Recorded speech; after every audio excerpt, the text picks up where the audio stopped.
Welcome to the Salt Circle Podcast. My name is Hank. With me, once again, is Ben. Happy New Year 2023. Yeah. Woo. It's going to be a good one. Another year. Absolutely. Guaranteed. Another. Or your money back and your time. Yeah. Well, I don't have COVID this year, so Yeah. thumbs up so far. Knock that out like right at the end. Uh-huh. Yeah. So yeah, we're gonna talk about our favorite 2022 stuff that came out in 2022 that we like the most. Various media stuffs. Yeah. And I'll just preface by once again apologizing for my semi-jank setup. It should be mostly fine, but that bass, the default Yeti bass, really picking up any movement through the surface of the desk. So I apologize in advance if stuff comes through. I think the only thing would be like me setting my water down, but meh. Anyway, there was a lot of good stuff in 2022. I don't know if you noticed. Like for media, the rest of it was shit. But like good games, at least one good film, a lot of good music for me. I don't know. It was a pretty hype year, honestly, in that regard. Yeah.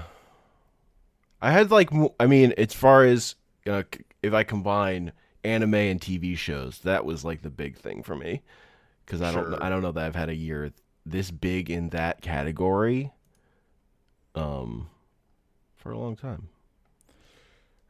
Yeah, you were watching a lot of stuff. Yes. I was just watching a lot of older shit. Is what it turned into. And like for reading stuff, honestly, like I did both here and off the podcast, I did quite a few comics, and like all of them were old. So Yeah. But I didn't do much new comic reading either. I dropped the ball on that one. I played I guess. surprising amount. I read that one new chapter of Dragon Ball Super. Hell yeah, man. It was pretty good. Yeah.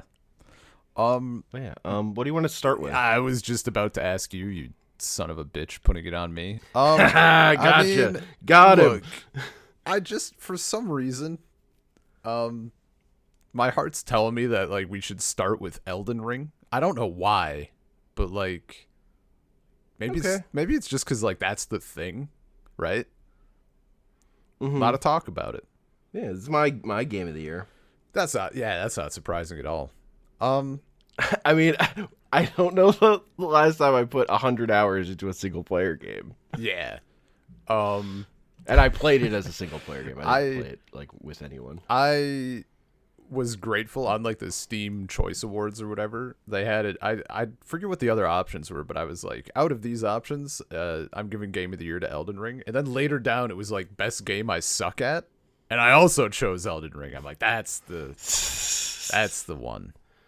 I really enjoy it, and I think someday I didn't complete it. I forget how many hours I put in, but I didn't get to the point. I stopped before I started getting like frustrated because I'm bad.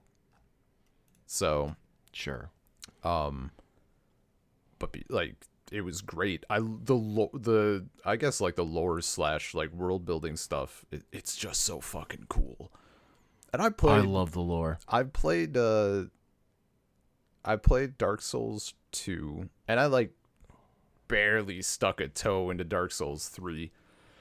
But Dark Souls 2 I did quite a bit of, and I mean, aside from the open world stuff, like just the design of things, it felt like a little less grim. I mean, the fucking underground area, right?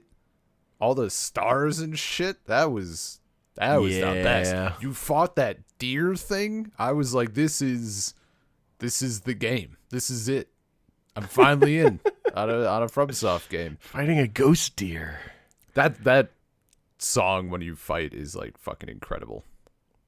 And like a lot of I the can't. None of the music sticks in my head except that fucking title screen theme that you hear every time you open the game. yeah. Bomb. It burned into my brain. But nothing else. Everything is good. It just didn't. It's nothing that stuck with me. Yeah, nothing else really hit super hard for music, but like that whole boss arena Again, is just wild for me to play 100 hours of a game when the music isn't also carrying me through. yeah. I was like, yeah, no, Because like a lot. Persona Look, music. I'm gonna be real. A lot of my video game playing is like, it's a vehicle for music that I wouldn't get otherwise. Yeah, man, dude, It that's is not totally an insignificant, important part of games for me. When it's not like Magic or Pokemon or something that's just grindy, fair. Yeah. or a MOBA. But like the design, even I'm thinking of who was the So the thing I really love about go on. the lore of and like the world building is that it's like there's no like one thing. It's like there's this collection of like outer like powers, like gods, like all trying to enforce their will on this world, Yeah. and they're all like in conflict with each other. That shit's so fucking cool to dive into and think about, of like that, like you're following this, like, you know, the golden order thing, like this light that's telling you where to go and giving you your, you know, your fucking waypoint, like the equivalent of your waypoint markers, if it's pointing you in the right direction or whatever. But you can like fucking not listen, like you're not necessarily like gonna do the thing that force wants, Yeah. because they're like, you know, higher beings, and you're the force that can change the world or whatever. Yeah, You could man. burn it all down. God, fucking 3-finger ending, so fucking funny. No idea about any of that shit. Yeah. You can Yeah. you can spoil if you want, if you feel the need on that, or like So the anything. the 3-finger ending, which is like there's a whole quest line involved in it that I don't think I even did. I just like skipped to the ending because I was looking up endings. There's like this hidden door you find, Naturally. and you have to open it. You have to take off all your gear, appear before it naked, and you open it. And you know how like in the round table room there's the 2 fingers. That's like that's one of the things you've been dealing with the whole game. Yeah. Here you find one that's 3 fingers. Oh. And it like, if you like, you know, go before it like touches you, and it like scars your body, and you're like marked. I think it will like fuck up your playthrough, but I only did it right before the end of the game. Like people will react to you negatively if you do this. And if you beat the game with that mark, then you like, it's like the world of chaos, and like the whole world is like on fire, and everything's covered with like fingerprints. Oh, wild. Of the 3 fingers, and you just have like a flaming like Sauron's eyes like head.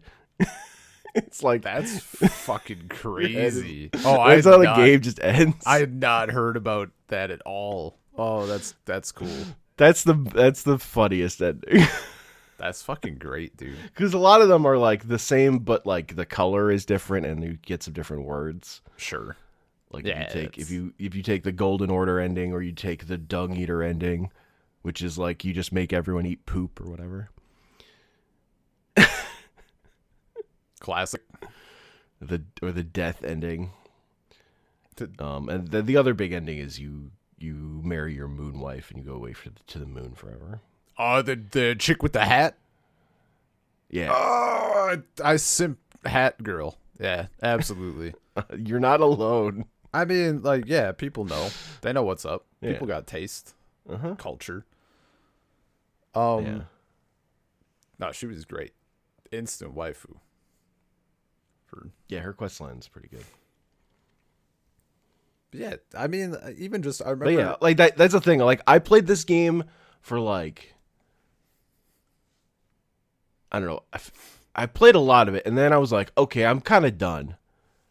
But that was like what, Let's 50 not- hours in or let's not something. fucking- And then I really Let's not really sugarcoat focused it. on beating it. I'm like, I'm gonna fucking beat this game. What are the bosses I need to get every.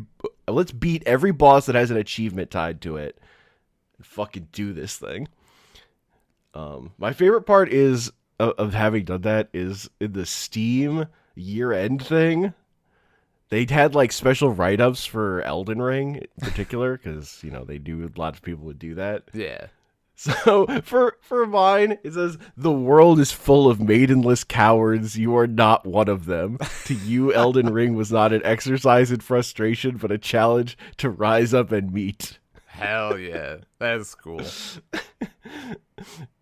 Man. Because I played like 100 hours of that game in 1 month. Yeah. Or whatever. Look, It was like 43% of my total playtime on Steam for the year. we both know why you almost called it quits. It's because they nerfed your fucking stupid god build that wrecked everything. It's true. I was using the weapon that guy. speedrunners were using, and they fucking nerfed it. I was like, but now the game's hard. Now I have to do things. Meanwhile, I'm out here with the shittiest fucking build of all time, losing my mind. Mhm. Just want to do a little spell sword shit. And it turns out it's hot garbage. And then the cool weapons I found that were cool are also hot garbage. I'm like, well, I think I did. It's just because like I was at the point where I was ready to like finish the game, and I made so much progress the night before. Yeah. And I wake up and my shit's nerfed in a single player fucking video game. Like, I'm not doing online. Like, fuck off. God. Yeah. But I also get it. That shit was broken. Yeah. No, totally. Like the thing was, I wasn't ever gonna switch. There was no reason to switch to anything else. So that like forced me to like figure something else out. Like, it was so like nothing was comparably as good as how good that Hoarfrost Stomp was, because there was no like cooldown on it. You could just smash the button and do it over and fucking over again, and it did like a lot of damage. Yeah. And stunned and like applied bleed, or I think even. I don't think I even found it Like, before it got nerfed. Just by coincidence or whatever. I mean, I just happened to find it and got it, was using it, and was like, oh, this is broken. Yeah. My shit, I was using like a faith.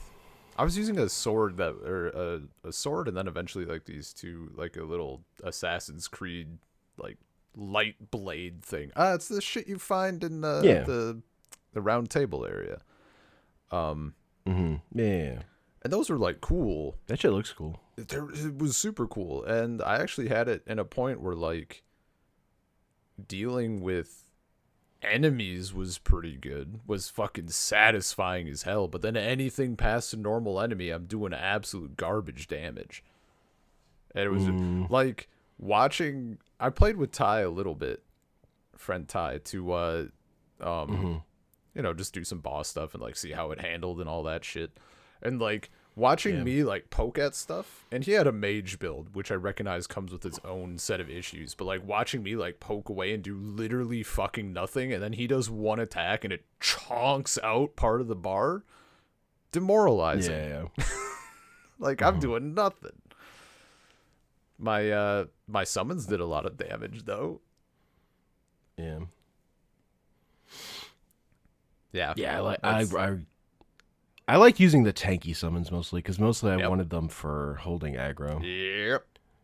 I mean that like I still had a really... Which is the thing, like Yeah, go on.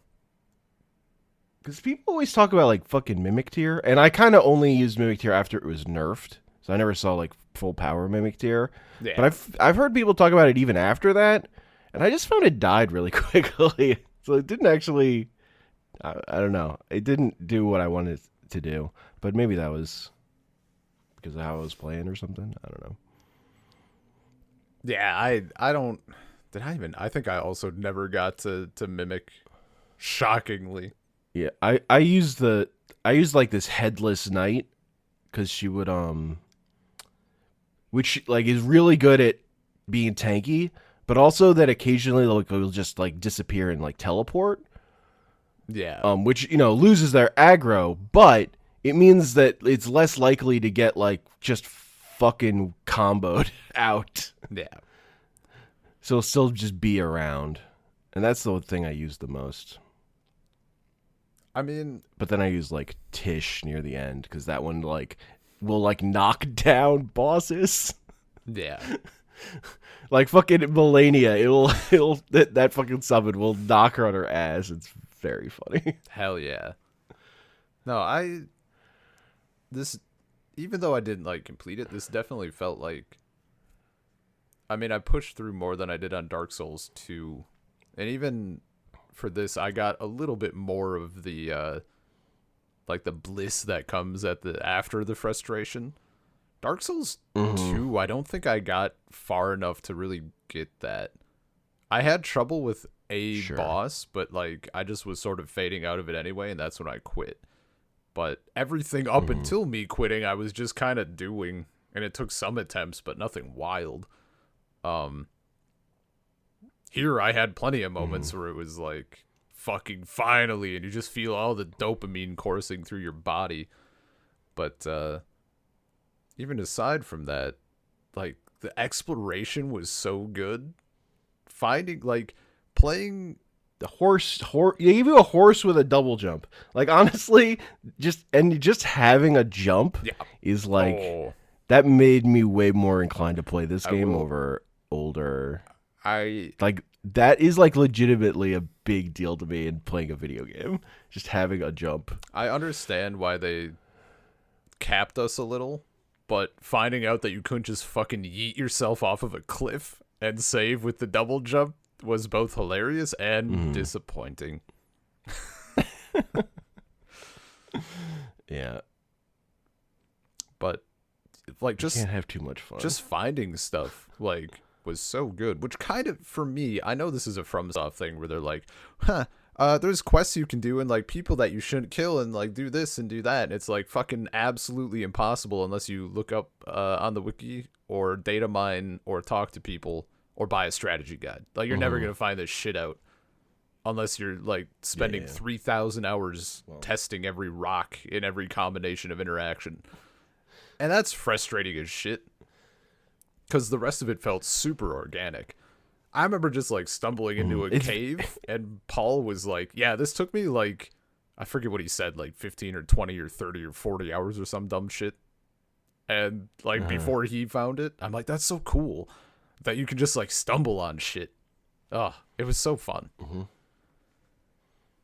Yeah, like exploration can go good or bad on me in these games, and it was here it was fun for me of just like going through shit. Although again, I am very aware of my limits, so I would look stuff up as soon as I was like feeling any like tension in that thing. Sure.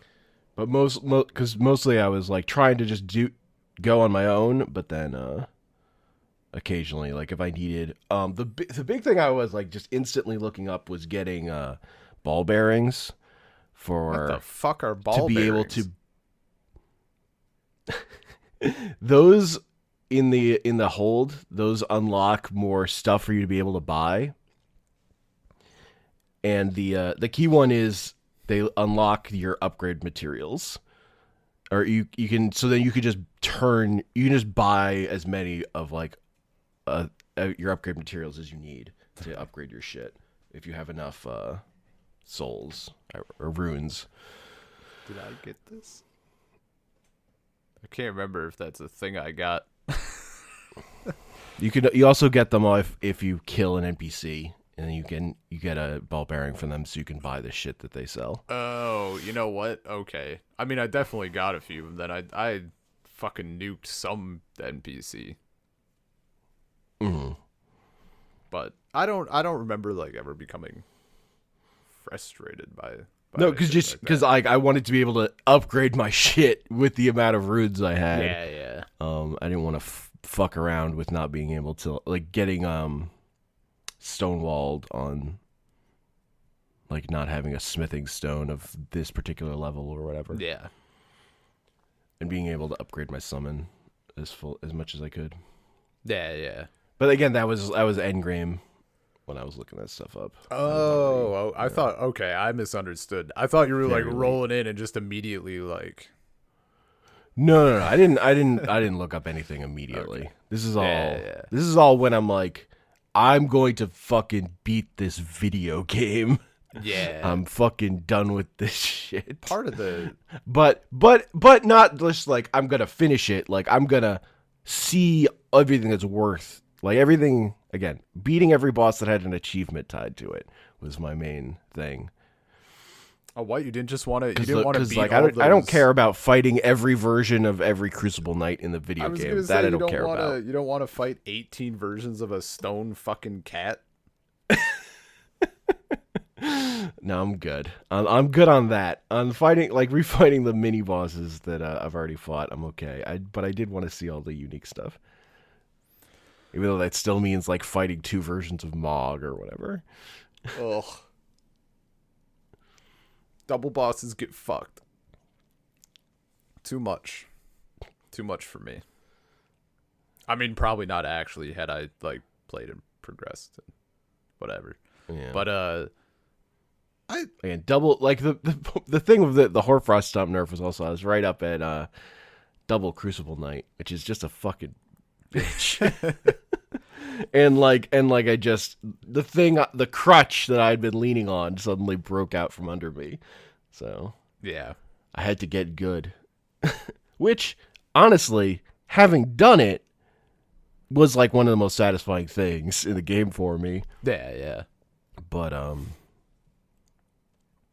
I was mad. I know you were. You were like fucking huffy about it. I was.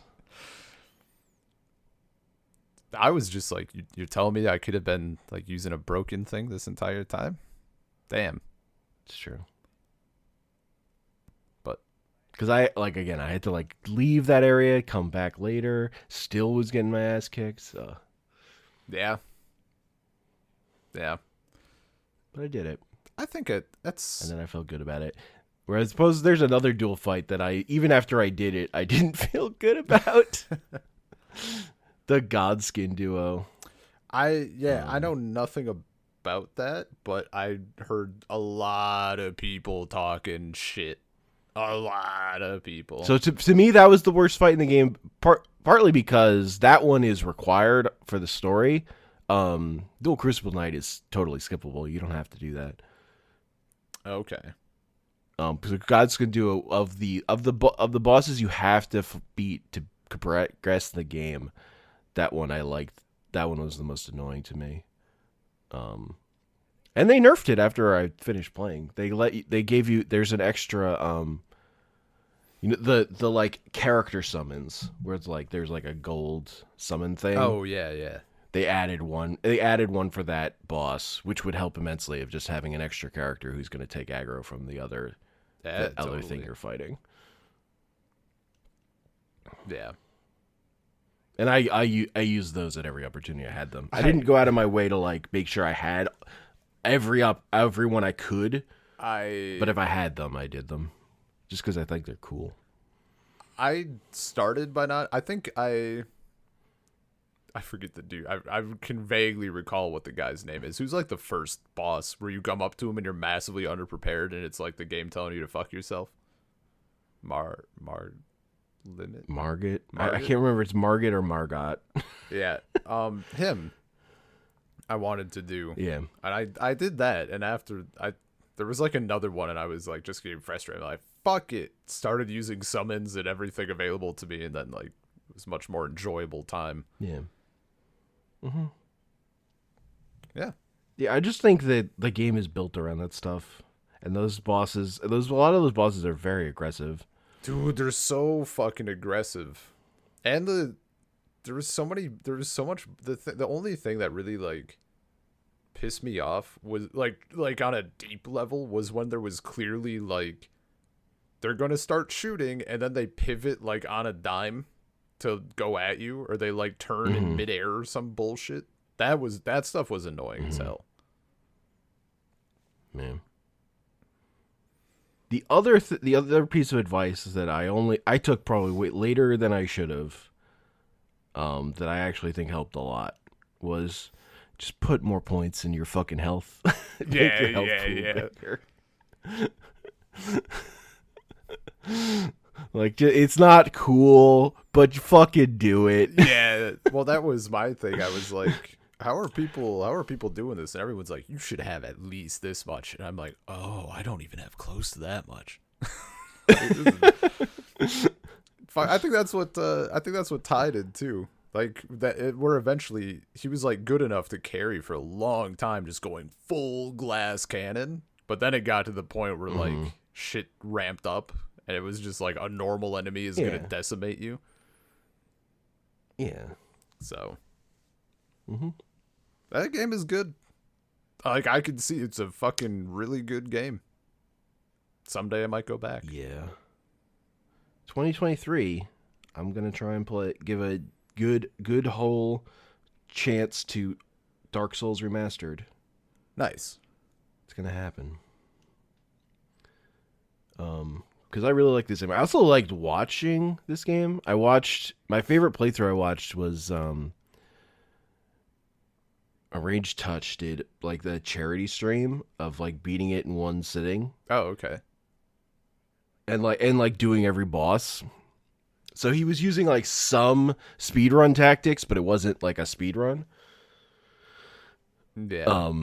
And it was a lot of fun. And then he beat the final boss with like a torch.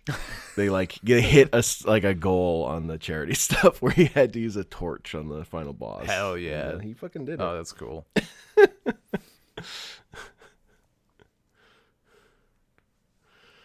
You know what the runner up for a lot of people was for Elden Ring? Second best game of the year? What? That Fat Vampire Survivors. Yeah. Such a fucking duality, dude. Like, well, it's Elden Ring or fucking Vampire Survivors. I mean, plenty of people like both. But like the fact that those, like, for a lot of people are like the top two or whatever, I assume that's very true. Yeah. And they're just like, they could be more fucking different. It's just funny. It's amusing to me. Yeah. I respect the hell out of Vampire Survivors. I think that game's great. It doesn't really do it for me, though. It doesn't hit. I don't have whatever the thing in your brain is that fucking tickles. Doesn't happen for me, really. I think it's really obviously cool, but it doesn't make. I never got addicted to it. Yeah.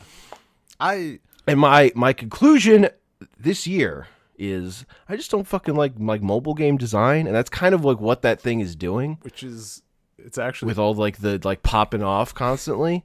It's because I also fucking hated Marvel Snap, which a lot of people fucking love this year, for similar reasons. It's really like I just don't. Funny. Those kind of dopamine hits don't work for me. But again, like my chill out game is like playing a MOBA. So yeah. So like you're fucked to the head. It's fine. Yeah, I just have different. I need different kind of stimuli. Yeah, man. Than like just being fed, spoon fed numbers going up. I guess I don't know. Yeah, it's definitely in that realm where like I think there's less skill to it than I initially thought, which probably I could like is wrong on some level, but like it's a lot of luck. And then like once you know a build, you just like do the thing, right? Like it's not like in Vampire Survivors. In Vampire Survivor? Yeah. Yeah, you have to learn like what items you actually want and whatever. Yeah. But there's not. Again, I didn't play a ton of it. Yeah. So. And to be fair, I put in like a decent chunk, but like there could be stuff that completely changes that, and it turns it into more of like a. I mean, it's in concept more of like a Binding of Isaac thing, where like it's still kind of random, but like you're doing more decision making on the fly instead of like, oh, I'm gonna grab the book and the cross this game, that sort of thing. Mm-hmm. But yeah, I find it funny that it came to phones afterward, because it does feel mobile as hell, and now it's on mobile. Yeah. But the price point is But also like, I mean, insane. what's cool about it is like it was like a mobile game, but it was $2, The $2 and it wasn't was- charging you for any of those dopamine hits. Yeah. There was no like gating of monetary. It was just like, yeah, let's just use that design, but just like because people like it, Yeah. not because it's good at extracting Yeah, money from people. We'll just take the good parts. So like I respect the hell out of it. It's just like, oh. Like, yeah, even if you take the like money shit out of this kind of game, like I still don't like it. Or it still doesn't like hit for me. It's not the thing. Yeah. So that was just like interesting to like go like learn about myself, to like be sure about myself with. Yeah. Like, know okay. thyself. Yeah. Marvel Snap though, that was like a fake game. Dude, I could The not. number of bots. So I saw I couldn't get over like how fake the games felt. I saw you and some other people playing it, and I saw that discussion, and it seemed like in the beginning. Bear with me. In the beginning, you're like against bots, right? Yeah. And what's the like? It's a card game. Like, what's the? Mm-hmm. Is it like? Can you briefly explain like what the? Like what kind of card deck game? only has 12 cards. Okay. Oh, what? Only 12 for the whole deck? Only 12. Wow. It's got three. You have 3 lanes, Okay. and each lane has a random like effect on the game. And they reveal themselves over the course of the first few turns, and every game is Yeah. 6 turn or 4 turns. I don't even remember. It's every game is the same number of turns, and you're just trying to. You have 4 spots in each lane, and you're trying to fill that up with just the biggest number you can, and all your cards have like a number on them. Okay. But and you have like a Hearthstone kind of mana system that ramps up 1 per turn every turn to prevent you from playing your best cards early or whatever. Sure. So you have to play a low thing card first, and by the last turn you can play the highest cost thing. Wild. And like there's like one of the early cards they give you is Quicksilver, who always shows up in your opening hand. Okay. And costs 1 mana. Interesting. And it's only 4 turns. So like, sometimes how long, you just how get long does a game fucking you take? could get like 3 seconds. Oh, they're very quick. That's like that's the reason people like it. just Is like burn through. games are quick. The other mechanic it has is you can like fucking you snap, where you gamble about your like ranking going up or down or whatever if you think you're gonna win, and then you can leave early. So the funnest thing to do, is to just like every game you just fucking snap immediately and you just try to get people to leave. But you're playing against bots, so it doesn't happen as much as you might want. Although the thing that made me completely die on it, yeah, was so I'm mad that like I'm playing all these games, like I don't lose because I'm just playing fucking bots. Like the number of games I lose is like small. yeah. And then I was reading about people who were like super deep were complaining about that at high level there were bots that just fucking cheat and destroy you.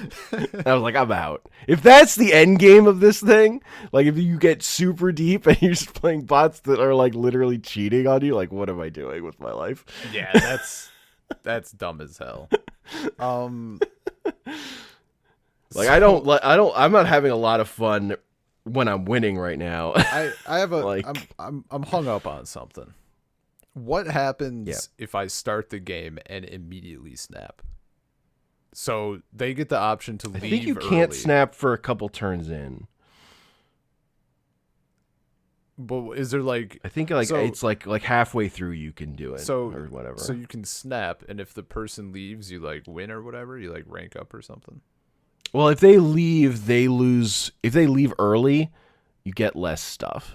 Also, Oh, what app is there like any? so you like lose less rank if you quit early. Is than if there you actually lose? is there any like ramifications for them calling your bluff or whatever the hell? Or is it just a free like? I mean, no, they can snap back and like make it even higher. Snap back. Can you snap back and forth? Can you just like? No, you can only do it I think once. Oh. I think. But then it's like it's just about winning the game, right? Oh, The I game's mean, almost see, over here's the anyway. thing. I was like, if you're telling me there's a fucking game out there where I go against my opponent, I say I'm gonna win, fuck you, and I snap, and then they can leave, and I win, or they say I'm calling your bluff, Yeah. and then it just ends, and I Yeah. lose. I'd play that all day. I'd play coin. That's I'd kind play of like Coin what the Flip game is, Simulator. except like early on, you just always win anyway. Yeah, It doesn't matter. Yeah. The part where it just felt it was they have like streamlined everything so much that like it just felt like I was in an amusement park ride. Like it didn't feel like I was playing a game Sure. because it was so curated, the experience. Like it wasn't even like because I wasn't getting unique cards even. It was like all on the battle pass track or whatever, the free track of progression. Oh yeah. So like it was just the same cards over and over again, and like there was nothing unique about my deck, which eventually there is, but also like people like the way you get cards is like a fucking $10 battle pass that refreshes every month. Oh. For this game that's like nothing. I'm like, that's not great. Yeah. Like obviously I put more into Magic, but like Magic I get way more out of it. Yeah, no shit. You're getting a lot out of Magic. Also, like, Yeah. just the tribal building. That's what you're there for. Mm-hmm. Yeah. Like I never really got to the point in Snap where I had enough stuff to build a deck with like an identity. Yeah, either. yeah. That, Which like there is stuff in there eventually you get there. But also like it's because it's a mobile game, you just like there are like tiers of cards that so like once you get the better cards, then you're playing the people with the better cards. So you're still just playing mirror matches all day. I don't know. This is gonna sound insane, but I think we can all agree that like the past few years have warped all sense of fucking time. Halo Infinite didn't come out this year, did it? No. Okay. I was like, I just thought of when you mentioned shitty Battle Pass. I mean, I know updates came out, but I was like, did that fucking No, Halo Infinite was 2021. Okay. But it was the end of 2021. Yeah, see, that would, you're kind of, depending on the You're not gaming that far publication, off. like, You probably didn't play it till 2022. no, I think I played it right away.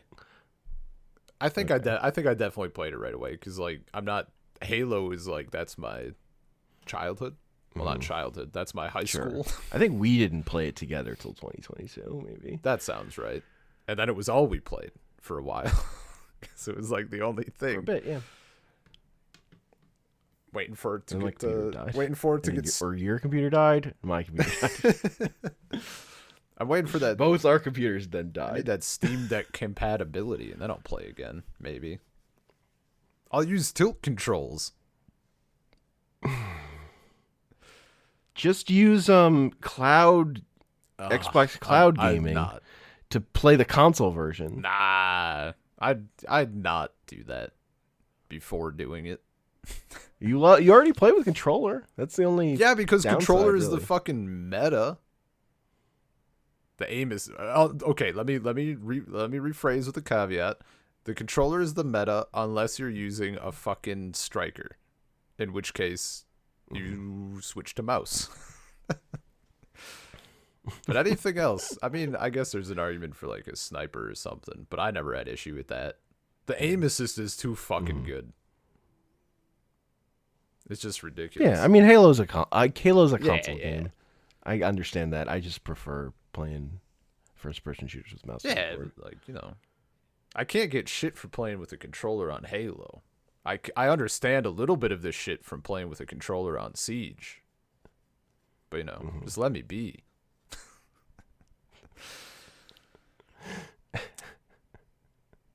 I'm just saying, you can play Halo without a video card on cloud gaming. It works. You know what I did play after my computer broke, and which, on an objective level, probably should be my game of the year? That fat Monster Hunter Rise. Sure. Because the PC version was 2022. Picked it up, put in like fucking 80 hours. Computer dies. I'm like, man, I still want to play Monster Hunter though. Pick it up on Switch, pick up Sunbreak, put in another 150 hours. God. And like, Yeah, I just don't have that in me with Monster Hunter, I think. uh, I can do like 50 hours into a Monster Hunter, and then I'm kind of... at a certain point, I literally just like stopped intentionally because I'm like, I'm never going to play a fucking game again except this. Like, that was scratching every damn gaming itch I've ever had, like, all at once. See, if I felt that way, I would just keep playing it. Yeah, but I want to play other games. As I continue, like, because I just continue, like, as I did with HOTS Yeah. for fucking ever. Like, I have my forever games, and whatever moment I'm like cycling between them, of like a MOBA, Magic, or some sort of like WoW or a Pokemon game, Yeah. of just like some grindy RPG that like hits me correctly. Yeah. I don't know. And has potential for... I just wanted to play other stuff. I'm like, I won't be able to drag myself away. There won't be a rotation. The cycle will stop. Sure. But no, that shit is good. Well, the move, I mean, we talked about it before. Like, the movement is just The movement insane. is... Yeah. Like, that's just it's funny. Like, that game is just way better than World. See, It's better. It's like, it's built better. It doesn't like... Because World had the stupid cutscene shit, which made partying when you're going through the first time fucking annoying as hell. Yeah. That shit was so obnoxious. I mean, the big... and the movement in Rise is like it would be really hard to go back. Yeah. Once you've had that. Part of my like getting into it was finding a weapon, which in previous versions I never had. I just like chose a big sword or two swords because it was fucking cool. And with Rise, I'm like, I think, yeah, because I got it after Elden Ring, and I was like, Elden Ring really felt like it cracked into FromSoft for me. So maybe this will be like the in I need for Monster Hunter. And I'm like, I'm gonna do the work. And I got the demo, and I sat down, and I literally did like 2 hunts with every weapon.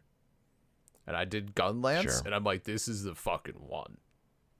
I'm flying around. I get to launch myself and then do a fucking slam, and then you press the button and it goes like, and then you slam again. Like, I'm in.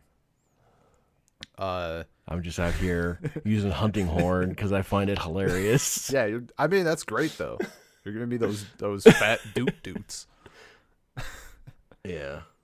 I never got quite far. I never got far enough in to like get a good horn that had like the buffs I really wanted or whatever. Oh yeah. I tried going back. I'm like, now that I like Gunlance, I'll go back, even though I know it's like much worse than older titles. That's a fucking understatement. I went into Generations on Switch, and I don't know why people would play Gunlance before. Apparently World, I guess it was okay, but I'm like, I don't know if I could go back fully now, because I literally get like 3 ways to fly across the map with a gun lance and like do all this crazy, and that's without the wire bugs. And they're doing all this crazy shit, and I'm like, I don't know if I want to go fucking back. But Yeah. Oh, that game was fucking incredible.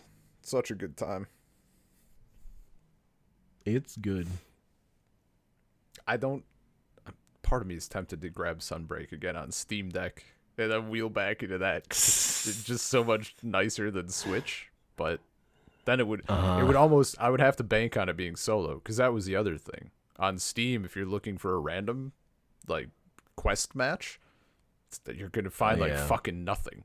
Meanwhile, on Switch, every single mission I looked for, I immediately got in. It was insane. Yeah, that's a big deal. Yeah, if you're playing it that way, which I was just like, I want to complete shit. I want to get it done. I don't care if I do it by myself or with people. Yeah. I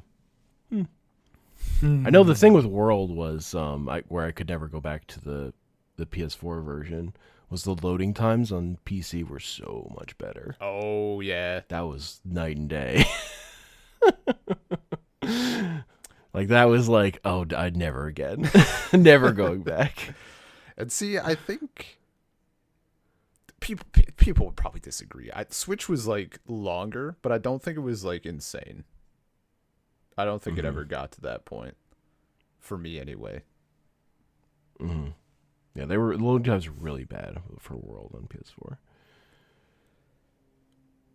Yeah, the only, but I am nervous about load times on Switch, because I was trying to play Chris Tales on Switch, and those load times like completely killed it for me.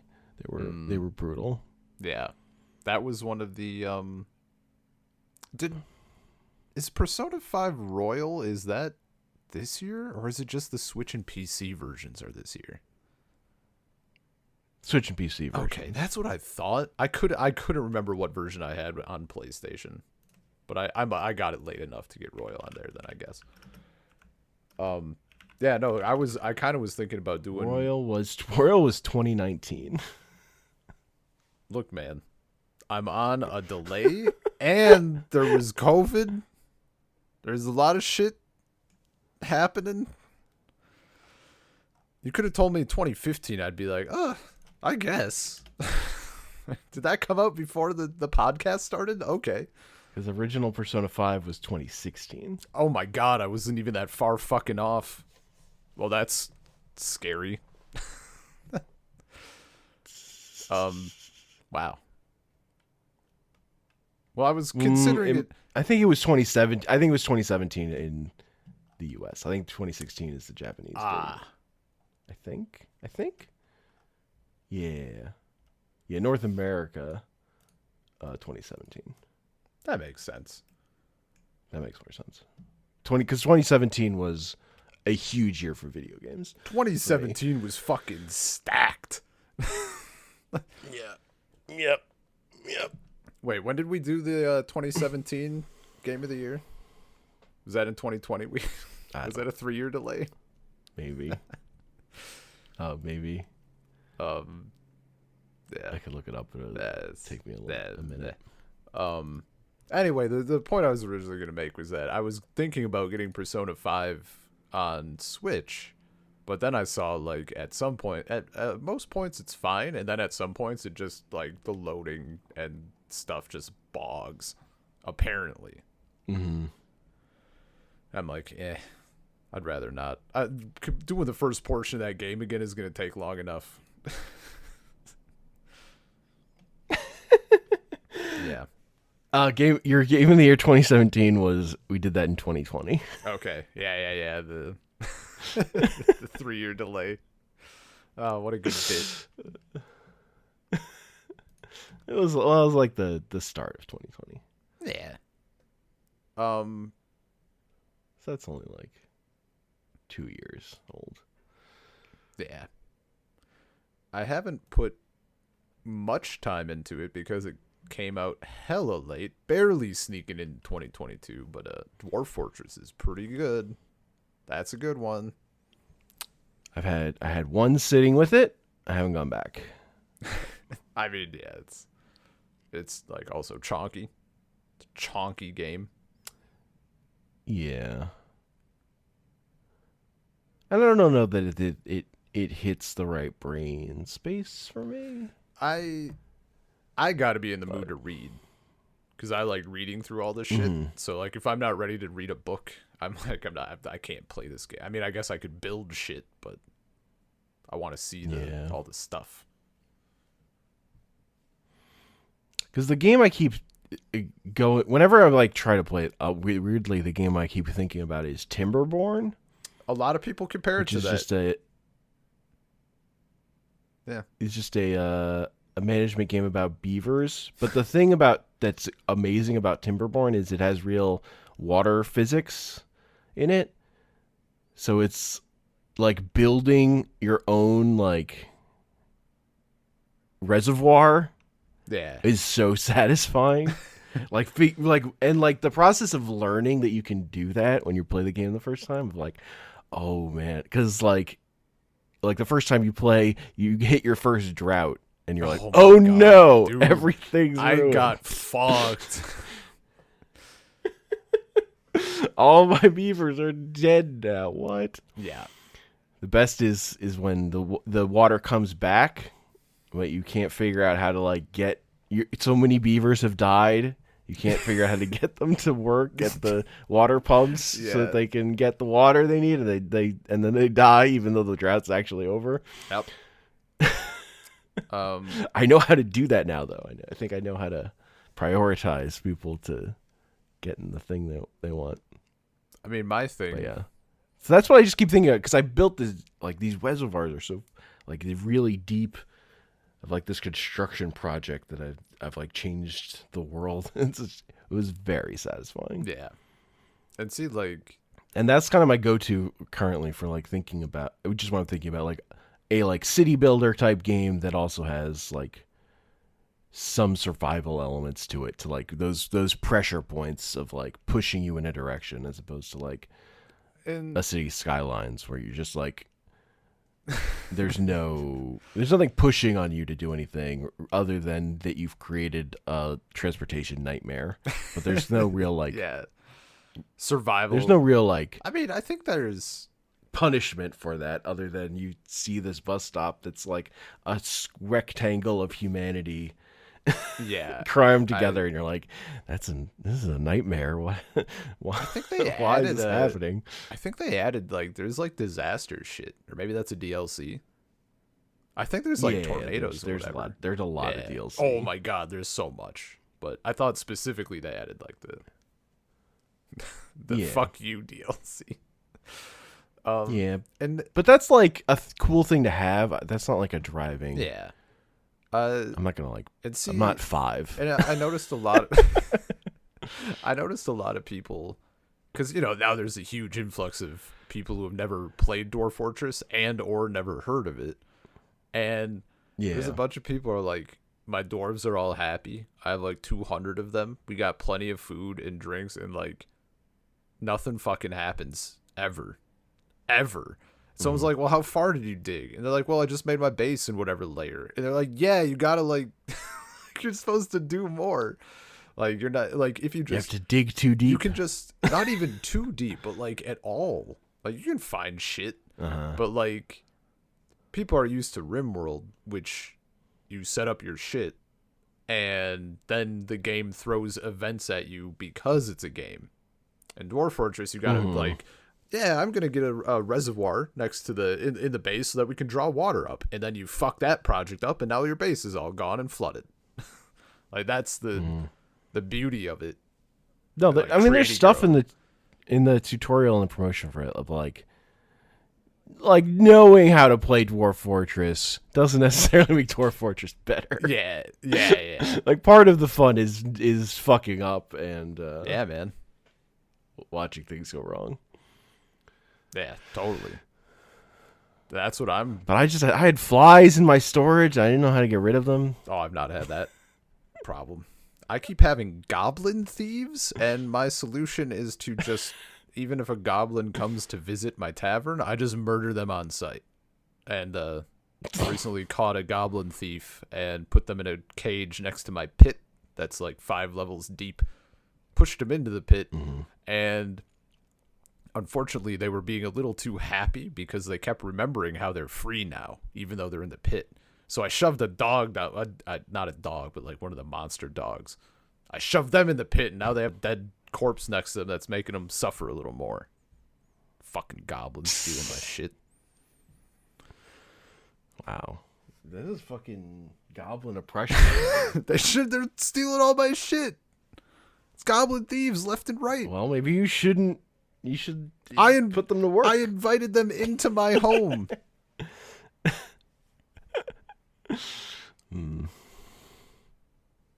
Their fault, not mine. Well, look, I tried to imprison the goblins, but apparently you can't just like. There has to be an actual crime committed. You can't just fucking plant evidence on them and put them in all the cages. Simulation my ass. Weird. Anyway. I want to talk about my number 2 game Yeah. of 2022, which is World of Warcraft Dragonflight. All right. Well, they just you made it all nap. nicer to play. It's just quality of life stuff. Like, the story is pretty mid, which is honestly like, thank you for not like just torpedoing another characters for the sake of like being epic or whatever. Wait. Oh, I don't. You know what? I don't know the Dragonflight story. Shadowborn was the one with like the jailer, right? Where they were like, yes. Surprise, he's been behind everything that's ever happened. Yeah. Great. Okay. What's the Dragonflight? I just realized I don't know. The dragons are just, trying to get their shit together. And there's like this ancient other evil dragon who's like, fuck you guys and fuck the Titans that gave you your powers. And she's just rolling around being cranky. Yeah. But mostly it's just like the dragon's trying to like restore their powers and you're just hanging out in Dragonland. Like, the story there's like not a lot to it. And it's kind of refreshing that it's kind of a nothing of a story. If only I hadn't given up all my shit, I could go back in. And the big thing is the new area. It has this whole new mechanic for flying. Right. The dragon riding. Yeah. Where you get like these special dragon mounts. So you have flying for the expansion pretty early, but it's like actually like gliding and momentum based, and you have like pips for like doing a boost or getting up higher in the air. And then it's like, and if you're going super fast, you like regenerate pips. So when you get, as you like, and they're like they're set collectibles in the map to make your dragon riding better, to upgrade that shit. And you can just do that whenever you fucking want. That sounds fucking cool. So like once you have it fully upgraded, you can basically do whatever you want, but you don't have the thing. You just don't have the thing of like gonna AFK fly somewhere. Well, on your mount, and you can't like just hover in air like you could before either. That's kind of shit. Are the downsides, yeah. And like if you wanna just like hop over a ledge, you have to use a whole pip, and early on like that takes a while to regenerate. Oh yeah. So, but I that mean, can be annoying. It sounds. But overall, it's just fun. It sounds better than fucking having no flight. Is it? Yep. It is. Like it's not just like it's also slow as shit. No, you can go way faster than normal. Oh, that's flying. incredible. See, that was such also. a bitch. Yeah. Like that.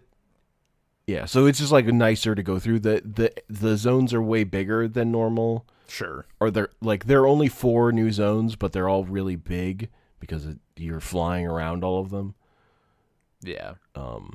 Is leveling still easy as shit? Oh yeah. I hit max level way before I See hit that the end of the story. that seems like it. And this is the problem. I mean, I say it seems like, but like I played the fucking game. I put 200 hours into WoW in a month or whatever. Like that was. Yeah. um But the thing I like about the approach of this expansion is it's WoW for people who have lives again. There was Oh. so much fucking horse shit you like the game wanted you to do, and like so many little fiddly like grinding daily quest shit in Shadowlands and like the expansions before that, and like that there's still plenty of stuff for you to do, but it it all feels way less important. Yeah. Like particularly for what I want to do at max level, which is get my gear for being able to do PvP and be competitive. And they way simplified that. They went way back on that stuff. You just get your PvP gear pretty easily with honor, and it's pretty good. Like the better epic PvP gear you can get is not that much better. And that stuff is just like you get your conquest for the week. Mm-hmm. You do a little bit of you do if you get your like arena rating to like you just do a amount of it.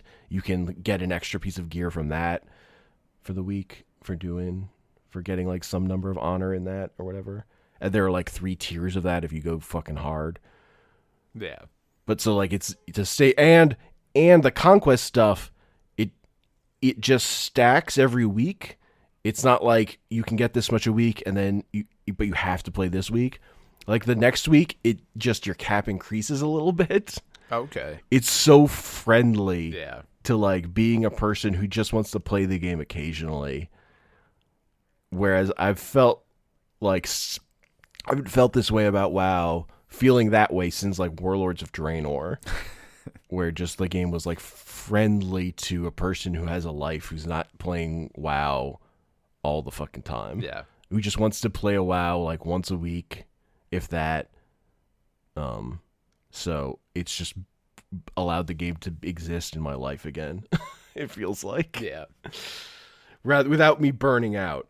And like you can look at the video game and think, "Oh, I could make another character. I could do that." Whereas like in Shadowlands, the idea of making an alt was like fucking kill me. Like it was so grindy to get shit. Yeah. That's the main. It's just quality of life, and like they added shit like you can pet animals now. Oh, I mean They made that's a big one. they added a lot of progression and stuff to professions if you want to get into professions, which I kind of just don't. But they made that stuff way more interesting. They were like You're telling me that they make there was, like, trading fun? profession. Fishing is fun? Yeah, like they reworked all the professions. Oh man. For like there's like stuff in there now. And like special quests for that stuff too. Yeah. They also like they made world PvP as like works. Like I just go there's like you'll have like one world PvP quest every day and you go to that area and it's just like a random spot on the map that's like a free for all PvP arena where Hell everyone's yeah. fucking killing each Oh, other that's constantly. And there's like a spirit respawn right there. Oh, that's cool. And you're getting like these bloody tokens, which has their own set of gear associated with them. Like it's just good. This whole fucking time, they could have been doing it. They finally They made could have WoW been playable fucking again. doing it. I mean, on one hand, you've tempted me. On the other hand, like yeah, it's not like again. It's only if you have the fucking bug where WoW is like satisfying. I don't give to you. a- It's not like a. here's the thing. It's not like a necessary Unless- thing you need to play for anyone. It's like this is for long-term WoW fans who just want to be able to like have WoW around. No, here's the thing. Well, there's probably another game out there somewhere, but you know what? Maybe there's not that scratches the exact same itch for me because it would have to be an MMO, I think. But Yeah. unless they terminate the auction house, that game always has a thing I'm willing to go balls deep on. Oh man, I was so set too. Like I would never have had to pay for anything outside of like an expansion for that game ever again. I was ready. And Blizzard decided to be shit. But that's cool that like it they brought it back. Like that it's good. Cuz people seemed really fucking pissed with Shadowlands. Yeah, I don't know what the consensus on it was. I found it fucking oppressive. I think that from what I've seen, that seems to be about right. Like, I think this is the first expansion with a WoW where you don't have a war table. Oh, So you don't have that to like eat up time every time you log in. yeah. Yeah, because like there isn't a war anymore. Like part of the thing is like the Alliance and they backed off the Alliance and Horde being fucking at each other's throats. Which is pretty good. Like Like that's kind of a lame. At this point, it's kind of like there's that world like WoW was better when they had backed off it, and then people were nostalgic for it, so they brought it back. But it was kind of a fucking pain in the ass. Also, there's like cross faction PvP and PvE now. Oh yeah, I remember Like, you seeing can do that. cross Yeah, faction groups. Yeah, so you can be on. There's cross faction PvP in fucking WoW Classic too, which is amazing. Oh, Just to like good. Because they need it for like because although like the real reason I stopped playing WoW Classic was so full of bots. Oh my god, the PvP was just full of bots. That was a real bummer. Yeah. So it's fun playing actual WoW with like humans. Go fucking figure. Well, that was even weird. I like playing with human beings rather than fucking.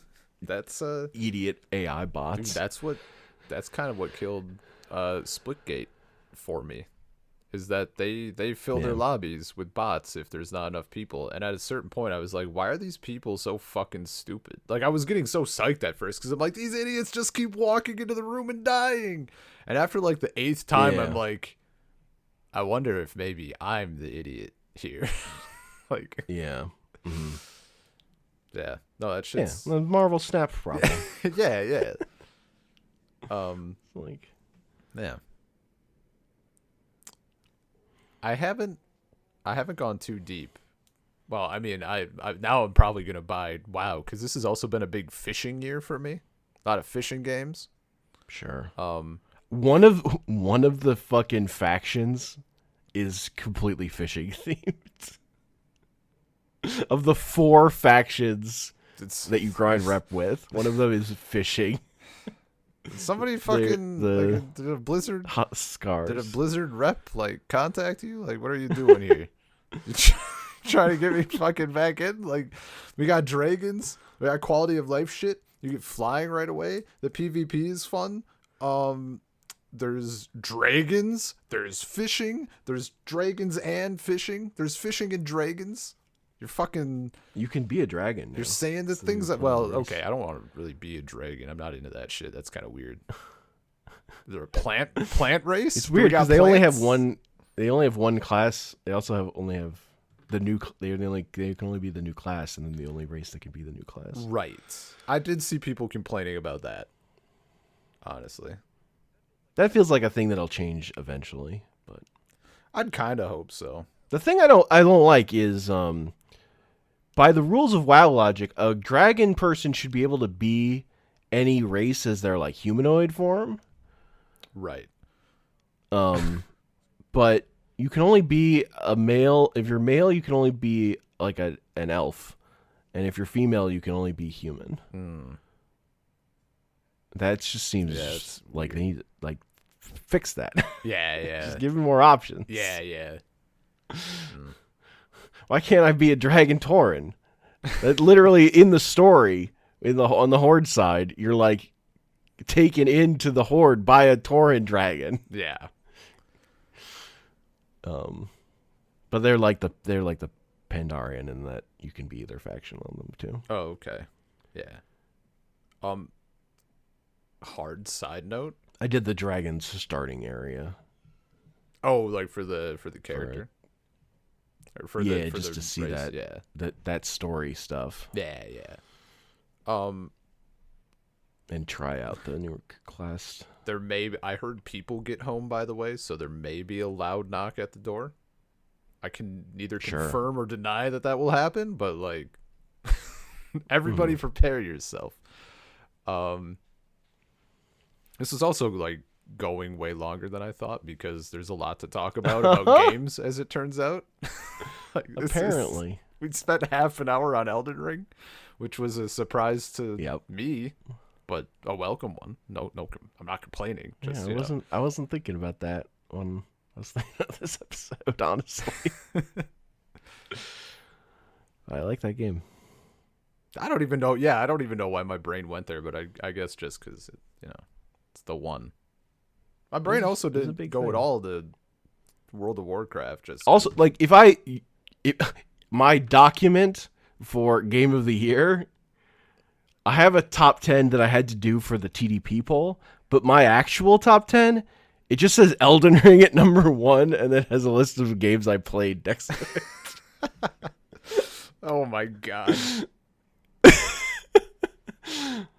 Like, that's how I felt about video games this year. Like, WoW was definitely my number 2, but really, it was Elden Ring, and then there was everything else. Yeah, and see, for me, it wasn't as strong, except for Monster Hunter, but like that one also kind of feels a little bit like cheating for me personally. I think even though like I played it first on PC, but it's not even like I played a lot of it and then there was Sunbreak, because that's a huge expansion, but I barely played before that came out, so I just kind of transitioned right into it and it didn't feel like a new thing. Sure. But like World of Warcraft, that like Dragonflight expansion, that's if I'd gone in on that'd feel like a totally new thing, because I'd have to learn all the new trade routes. Mm-hmm. Yeah, I haven't liked this WoW this much since Warlords of Draenor. Yeah. And that year, Warlords of Draenor was my game of the year. That makes sense. Mostly on the grounds that like my other favorite game was Dragon Age Inquisition that year. Okay. But the thing that put WoW above it is that in WoW, when you loot the corpses, it auto loots all the things that died in the area. Whereas in Inquisition, you had to loot everything individually. That was really the deal breaker on those. So you're just a lazy piece of shit, is what I'm hearing. Quality of life, dude. It matters in these games. Oh, no, 100%. Like, that is definitely a thing to... I feel that. You have to loot everything. It's the major difference between those two games in my mind. Yeah, that's the big one. That's the... This single player story based thing and this MMO that I mostly play PvP in. One key difference.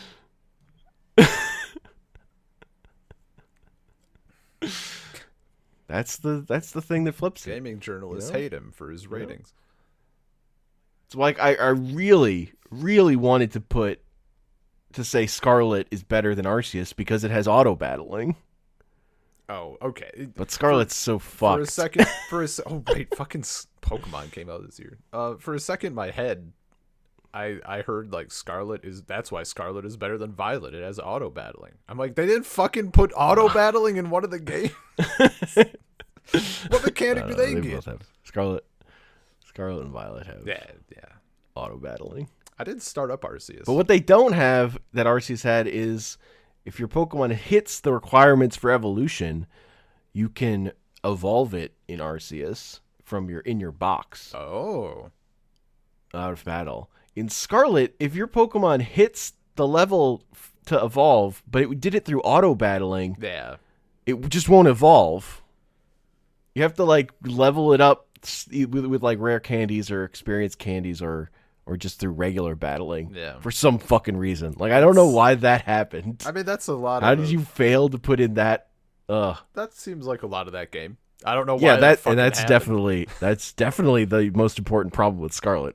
Yep, there's nothing else wrong with that game. I was pretty excited early on playing that game because it seems like the amount of issues you can have in it are like a crapshoot.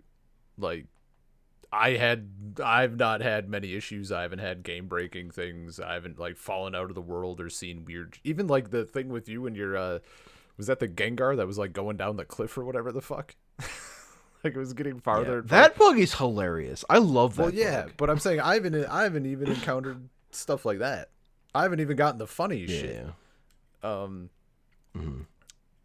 I mean, it's just the game looks ugly and everything pops in. Oh, see constantly from not far away. That doesn't bother me much. I kind of did. But that's the shit that's like obviously bad. Yeah. And I kind like of the pop in on Pokemon when you're going really fast. Oh, yeah. I mean, the characters are fun. I thought the story so far that I got to was good. For a Pokemon game, I think it's one of the better. I think so. I think like the Pokemon designs are the new ones are okay, but it was really like I looked at the Pokédex. I'm like, okay, there's enough old shit here to like shore up my my party. Yeah, it turns out I like Pokemon. Yeah, they're good. The biggest improvement, like the critical design decision that they made, was that for some reason they decided to make like I don't know 85% of the female models just buff as hell. Everybody, like people are walking around just shredded as shit. And I'm like, I don't know why this person decided to do this. I mean, I could think of a few, but I'm grateful for it. Like this is incredible. Everyone around me is just like absolutely jacked. I think it's fun. It's a fun game. I'm constantly learning and relearning and well, not even learning. I'm failing to learn that. I'm just like not super into that kind of Pokemon, I guess. It's not clicking right.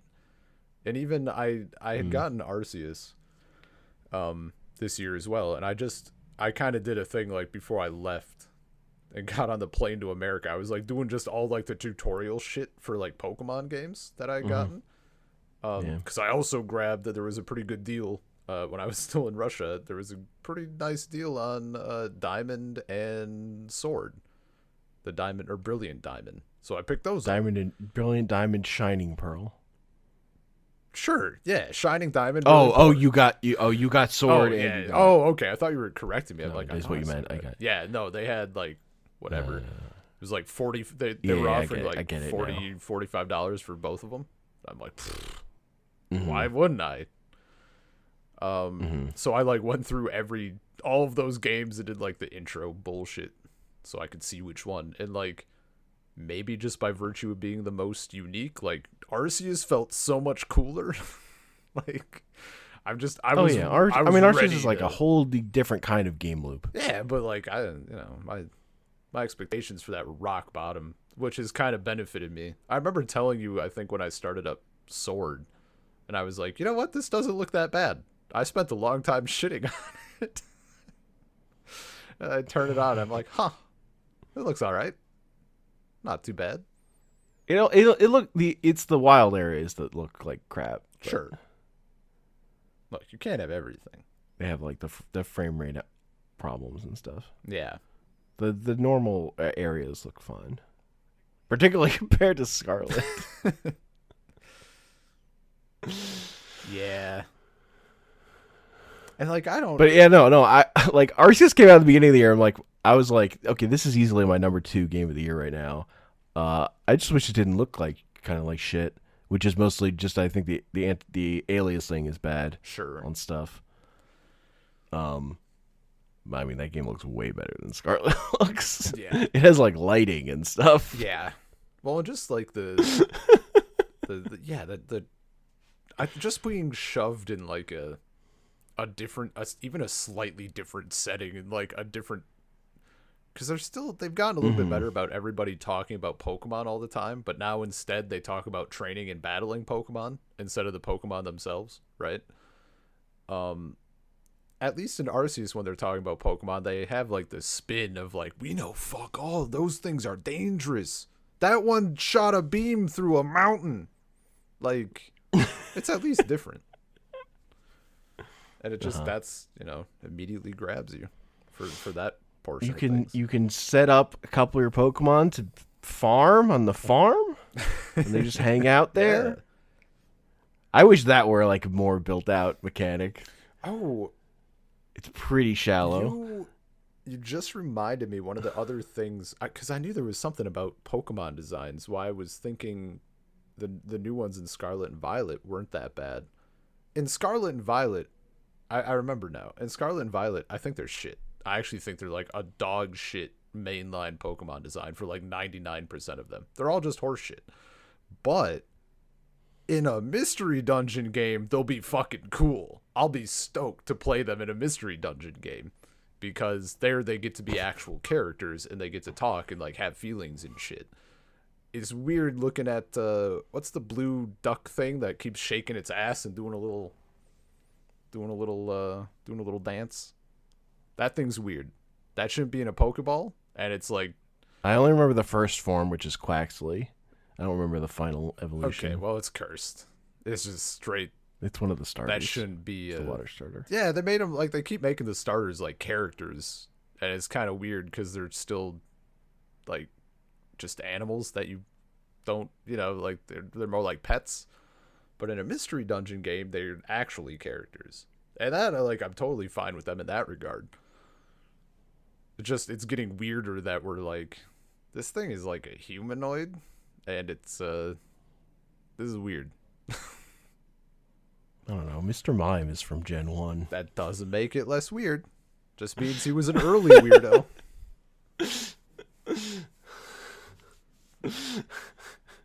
And let me tell you, the first Pokemon I ever got to level 100 was Mr. Mime. Because he's a trait evolution, so it was accelerated XP. Oh, okay. And it's Gen 1, so psychic Pokemon are fucking broken. Yeah. Yeah.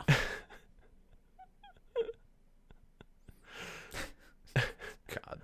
Fucking Mr. Mime. Venusaur was number 2. There's a good choice. Now that's a fucking Pokemon. Now we're talking. You see that thing? 4 legs, flower on its back. He goes, bah, like he does. Dude, that's a Pokemon. Yeah.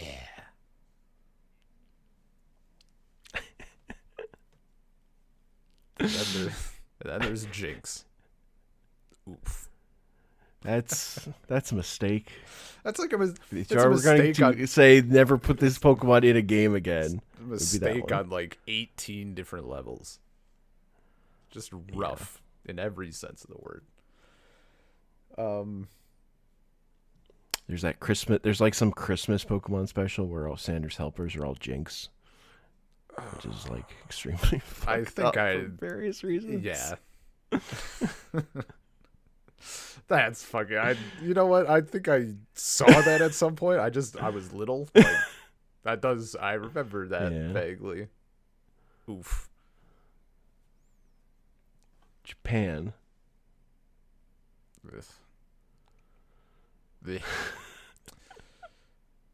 What other games fucking came out this year? Splatoon 3 came out? Splatoon 3! What a game! I mean, it's Splatoon, but now Salmon Run, you can do it whatever. Nope, it's Splatoon 2, but you... And another important distinction. It's Splatoon 2, but now you and your friends will be on the same fucking team in multiplayer.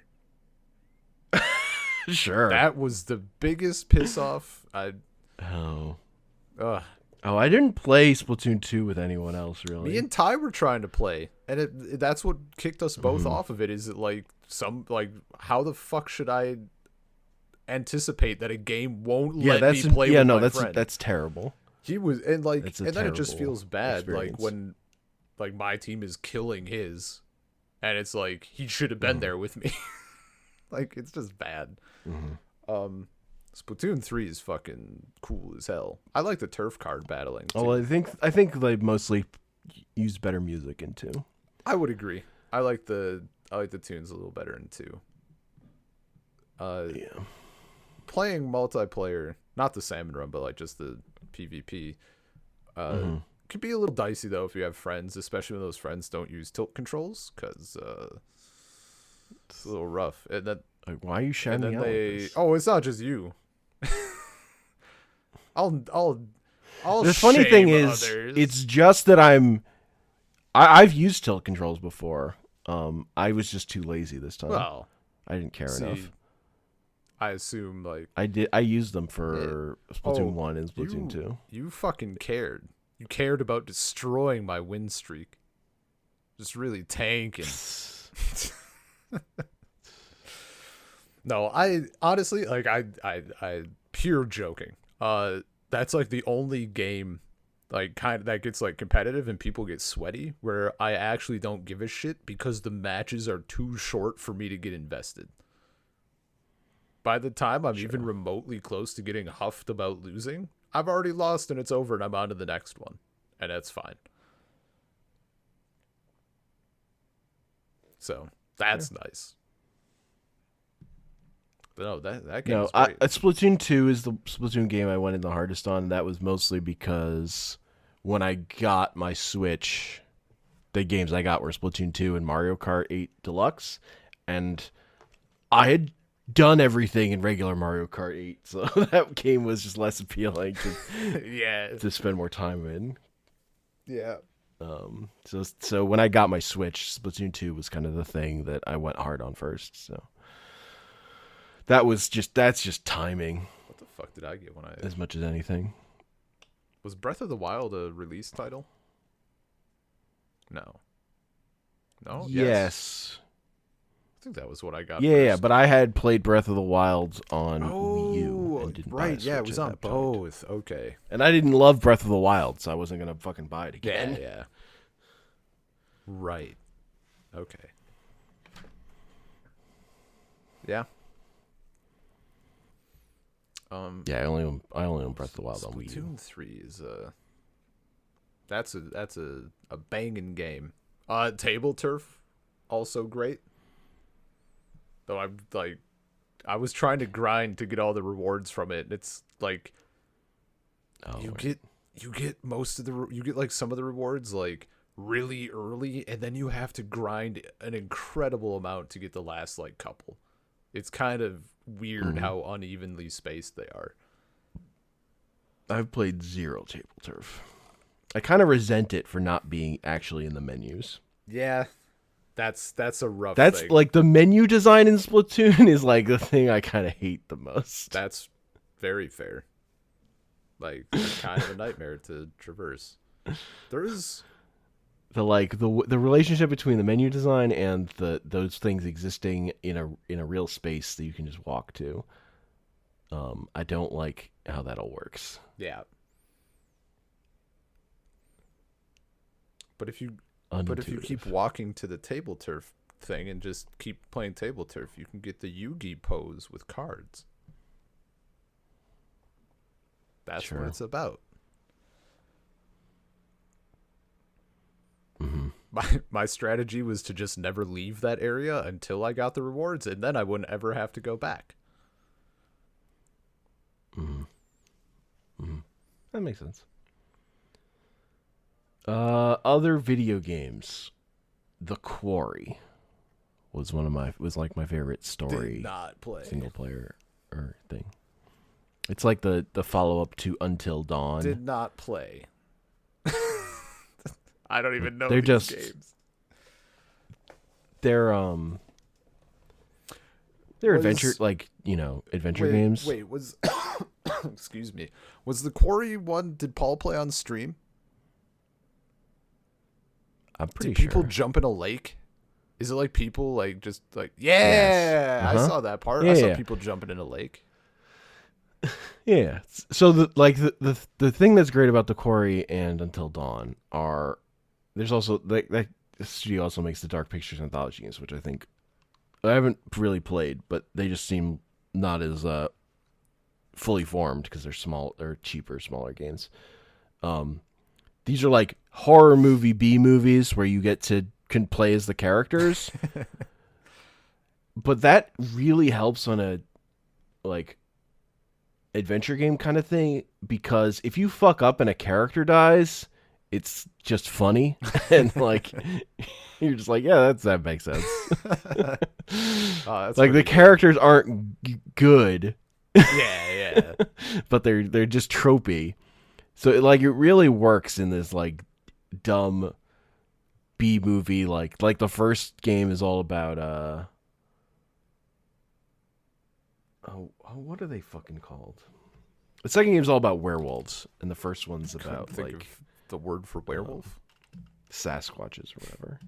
No, werewolf is not what I couldn't think of. I couldn't think of what Until Dawn had. Oh. Yeah, I got nothing on those. I don't remember Until Dawn, but like existing at all. But the Quarry, the name is familiar. Even before I remember. Wendigos. They're Wendigos. Oh, the most cursed fucking. Not cursed. The dumbest kind of superstition demon thing. Yeah, okay. You're just saying that because it's Canadian. I mean, that makes me like them less, knowing that now. I've had a lot of a weird amount. Sorry, let me start from the beginning of my frustration. It's not that long of a story, but basically, I've run into multiple people who like consider themselves like they act special and like talk about how they have like these reoccurring nightmares of Wendigos and they see Wendigos like outside and this shit. Like people who are You've met multiple people that say multiple. this to you? It's fucking weird, dude. That's weird. It's unlucky, and it made me hate the idea of a Wendigo. Ugh. Anyway, Now I want to make you read this X-Men story about Wendigos. I'd like to not do that. Like, one of them was in my poetry class. Guess what I read about a lot during peer review? Terrible. See, because the way Wendigo happens is I guess a person in Canada eats human flesh and then they become a Wendigo. So there's like in some meat packing plant, a guy falls in the meat thing and gets processed, and then this entire town turns into Wendigos. And the X-Men have to come up and fight them. I mean, that's pretty good. That's a good bit. But, you know. Mm. Yeah, but the quarry is all werewolves. But they're like their version of werewolves. They're like just like your skin explodes off you and you're like this weird gangly. Oh, you're not it's wolf-like. Yeah, it's not just like, oh, okay. I mean, that's interesting, at least. You're just this weird gangly like flesh monster Thing. like Well, it doesn't like sound very covered in blood, werewolfy. yeah. I mean, it happens, under the full moon. That's all it takes. fun. Yeah, that's the definition. And if you get bit by a werewolf, you become a werewolf. I guess they're taking a real Classic technical werewolf approach to the idea. They didn't put it's very low on wolf. Yeah, Their version of werewolves. yeah. Heavy on were, low on wolf. Also, it's all because of a gypsy curse. Great.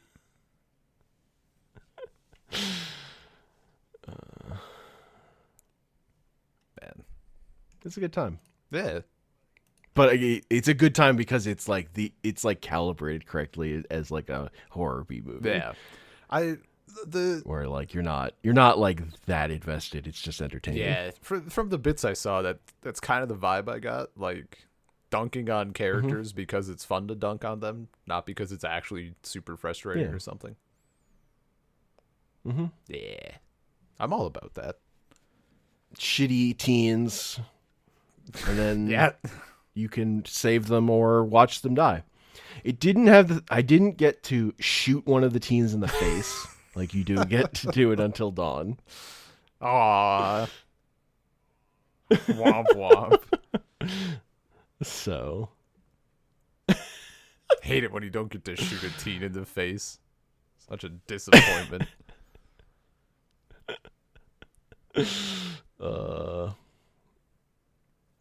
yeah, I streamed a playthrough of Until Dawn. I have it on my YouTube channel, and it is in that footage of Sorry.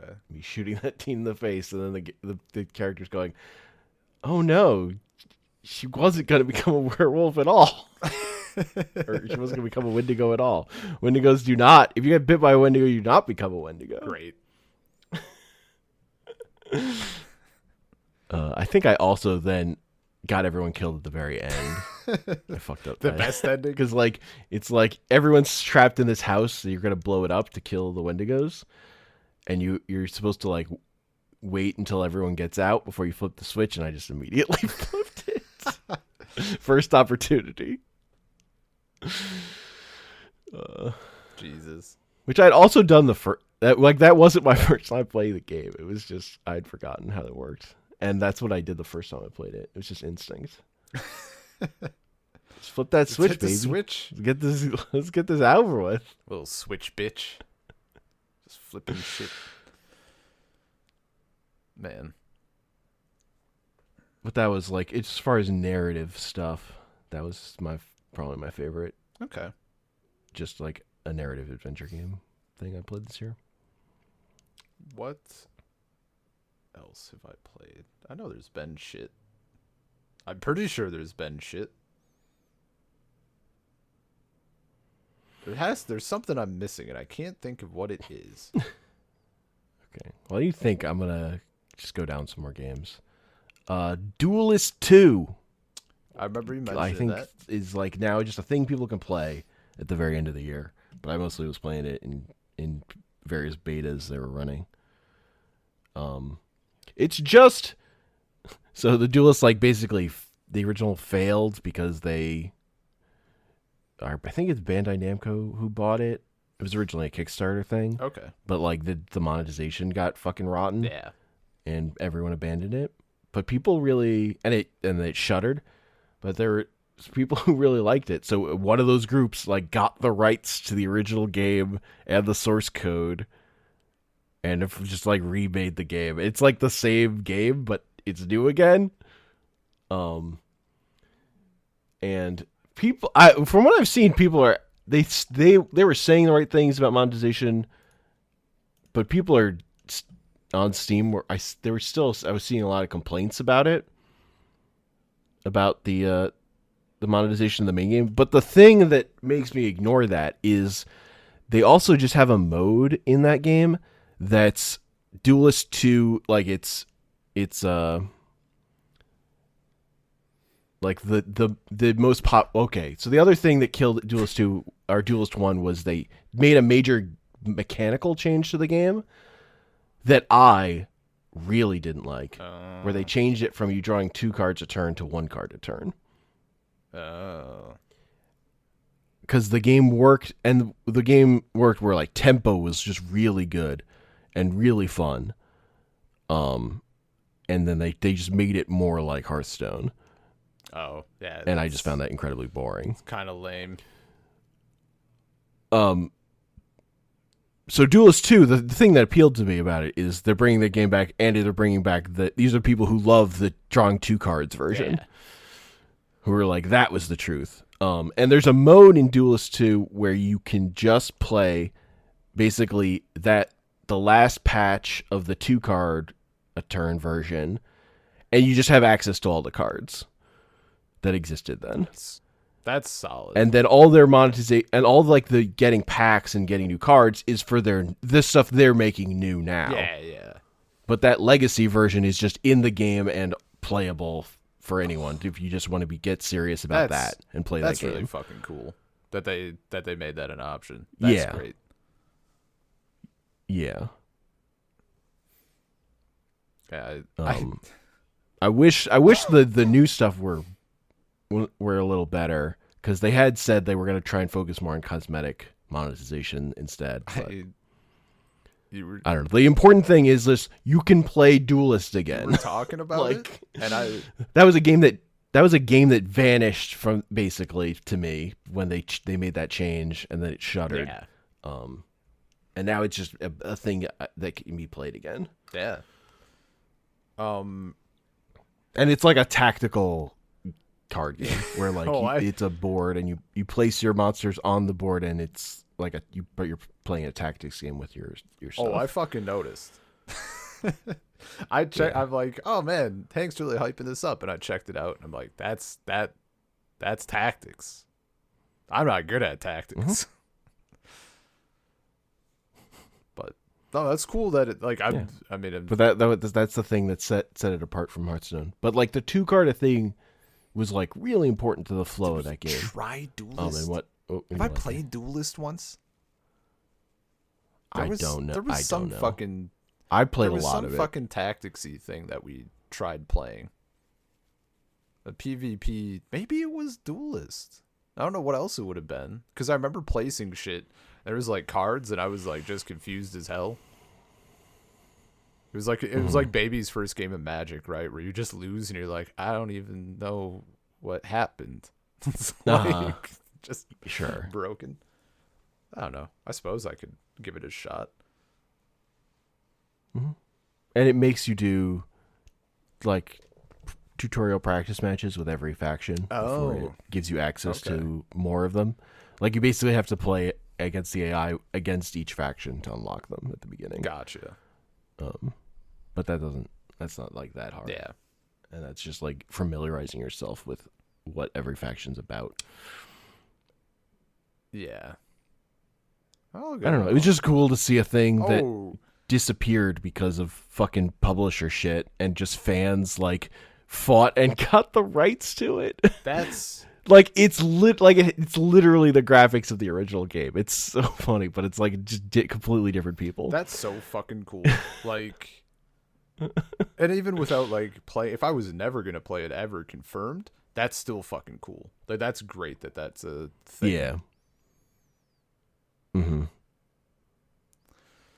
I did remember my other game. It's a big one. Sure. Okay. Monster Girls and the Mysterious Adventure 2. Okay. I know what you're thinking. You're thinking Monster Girls. Ben, why? On main? No. Not horny.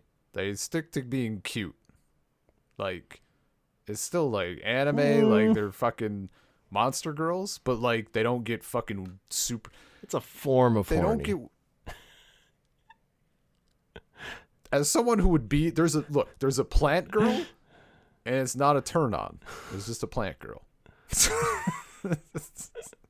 No, like it like literally doesn't get into any of the weird.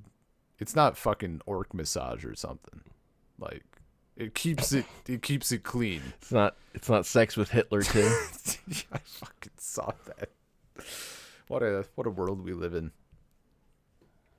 That they would make a Sex with Hitler 2 after the first game was such a flop. I can't believe they continued.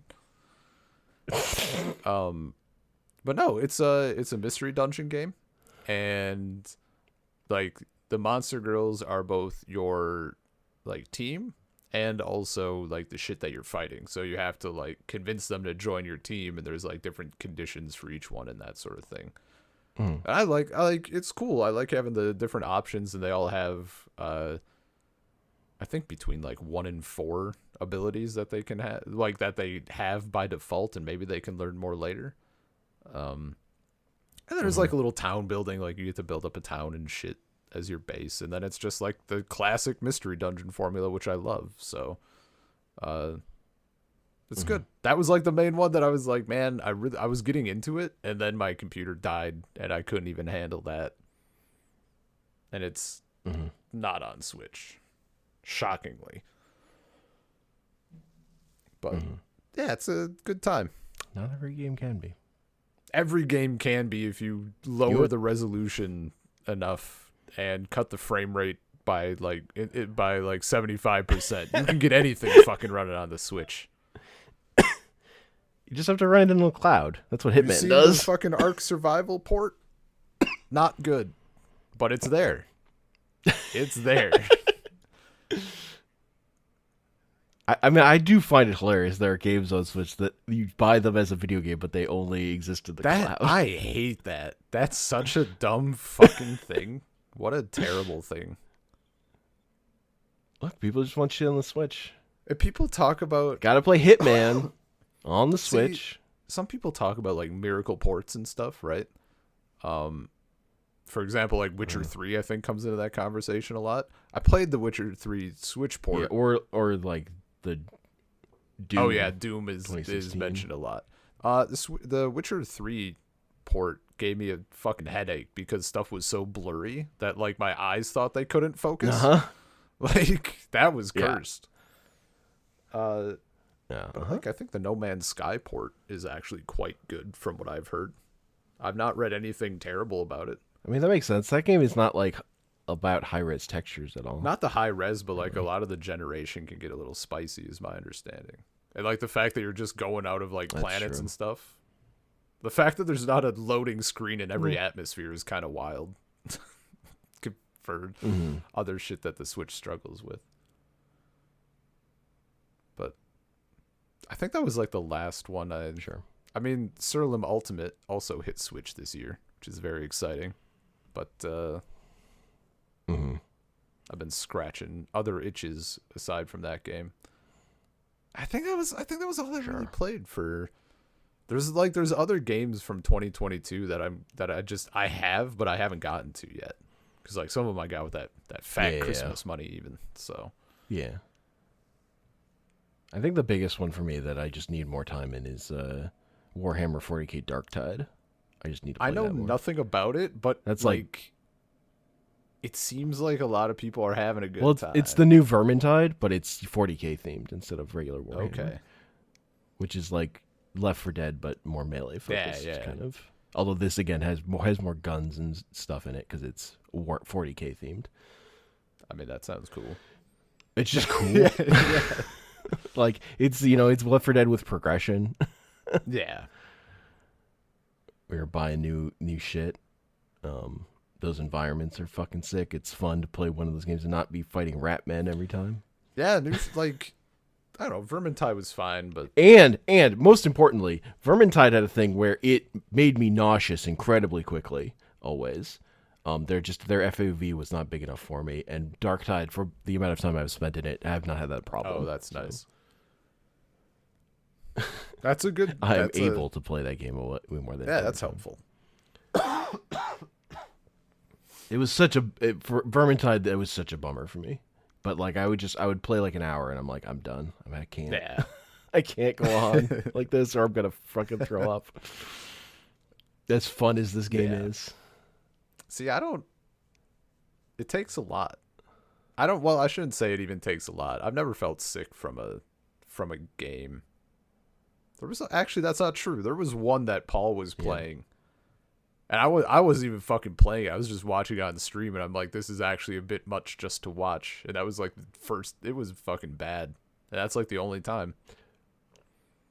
What's hilarious is fucking Hyper Demon doesn't make me sick, and that's the game that's visual fucking insanity. Because that game will it lets you see in like 180 degrees. Or whatever. Like you see behind you. Oh. It'll like give you like spider sense where you're seeing like a red outline of a thing if it's like coming up from behind in front of you. That's fucking wild. That'd be a little trippy it's crazy. Get on with. But also like runs of that game last like 10 seconds before I die. So yeah. It's not like I'm putting heavy time into it either, I guess. Because it's so fucking hard.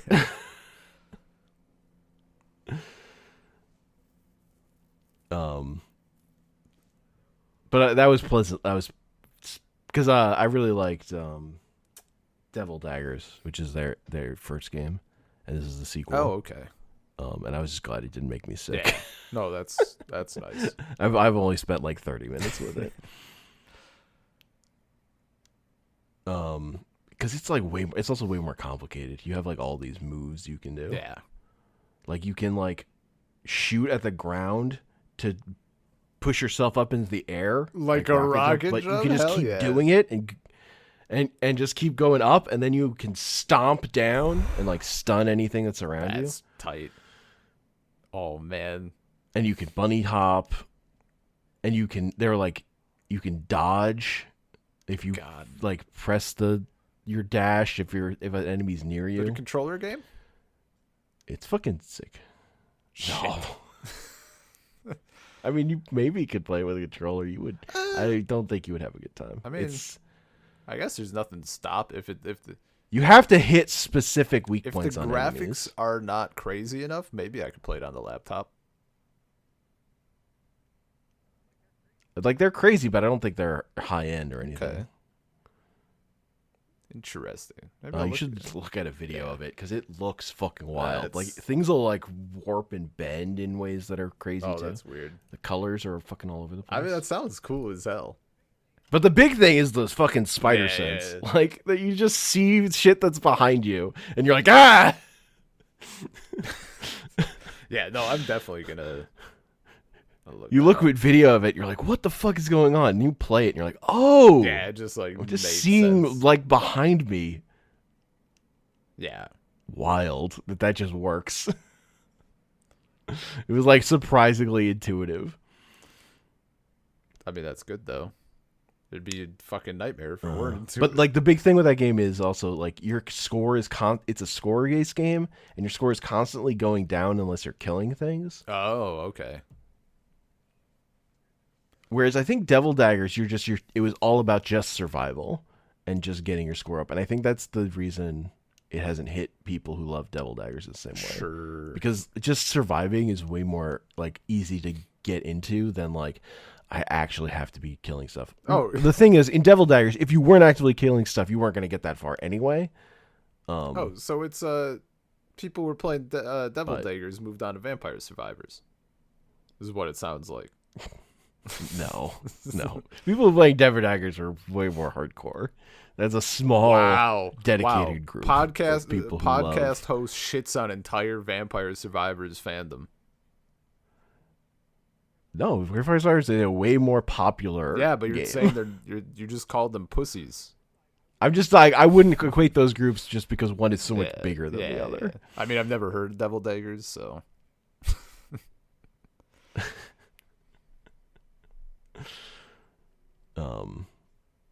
Yeah, but okay. So the other game I put a lot of time into this year is within the game of Dota 2, and it's called Ability Arena.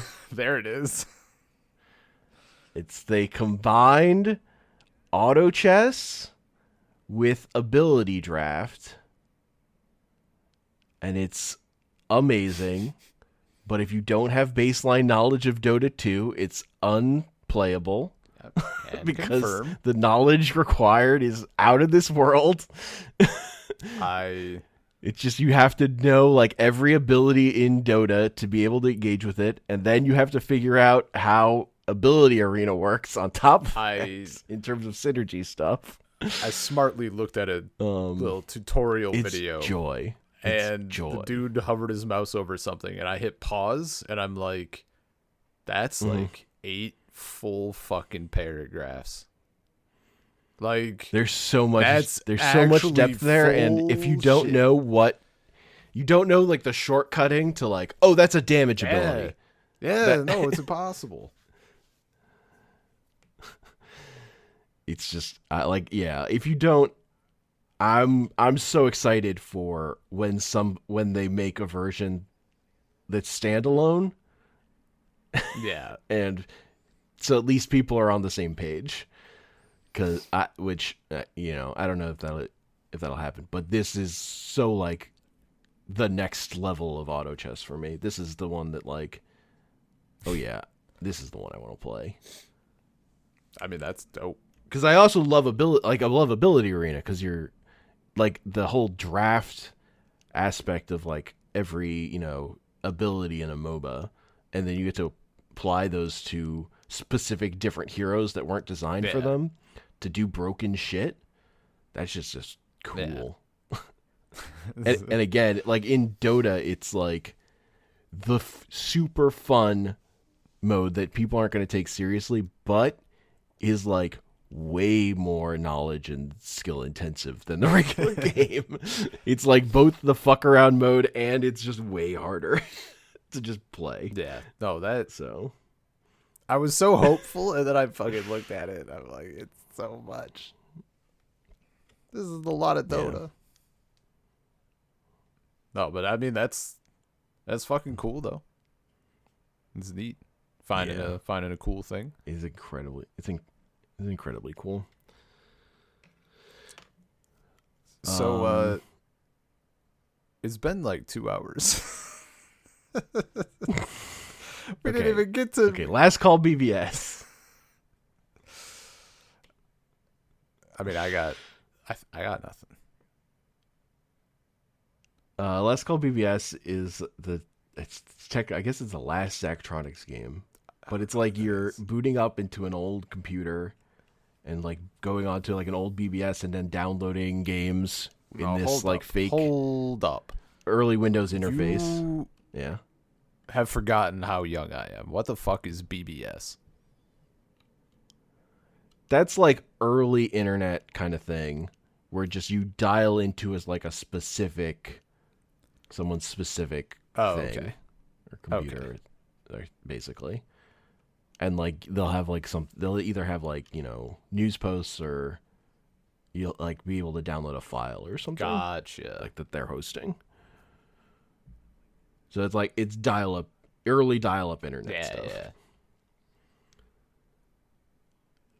So you do that and you go into these devices and you download these games and then like it'll give you you have like a timer before you can download the next one or whatever because you're limited on your internet time. Yeah, no, of course.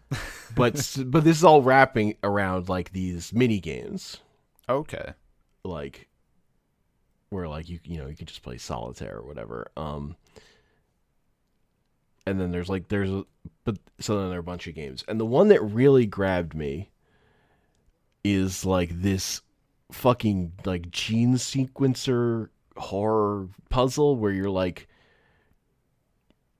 you're stepping forward and turning like flesh into meat into muscle and you're like just trying to make these specific shapes by like putting shit in the right place so that it's like growing correctly. And like it's just like the vibe is all fucking fucked up and like there's no like text in the game. You're just like figuring it out by looking at what the shit is. It was so cool. Nice. And then there's other stuff. There's like a fake arcade game kind of shootery thing. There's like a sequencer about like a fast food making fast like food products. We have to like print get the label printed and put on the thing and filled up with the right stuff or whatever. There's a mini game in it that's just painting Gunpla.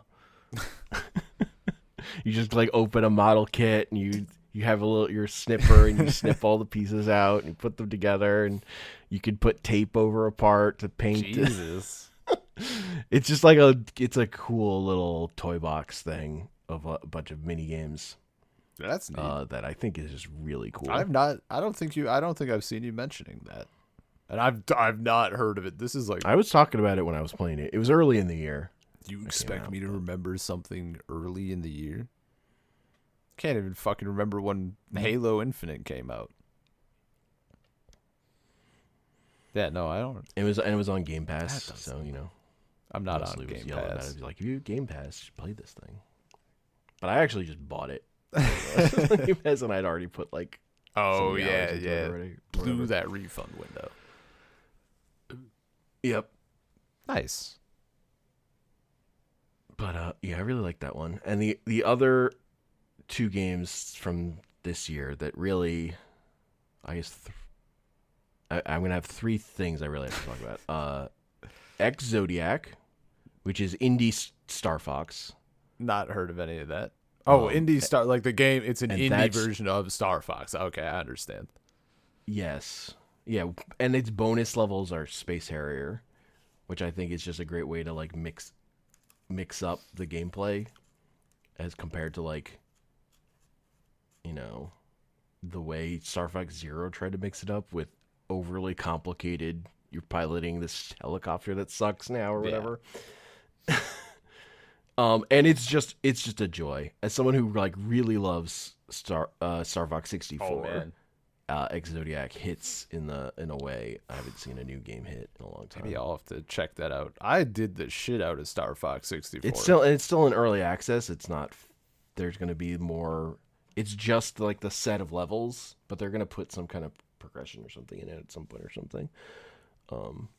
But now you just kind of work through the levels, and there's the bonus stage for each one or whatever. And it doesn't have an ending, but it's super fun.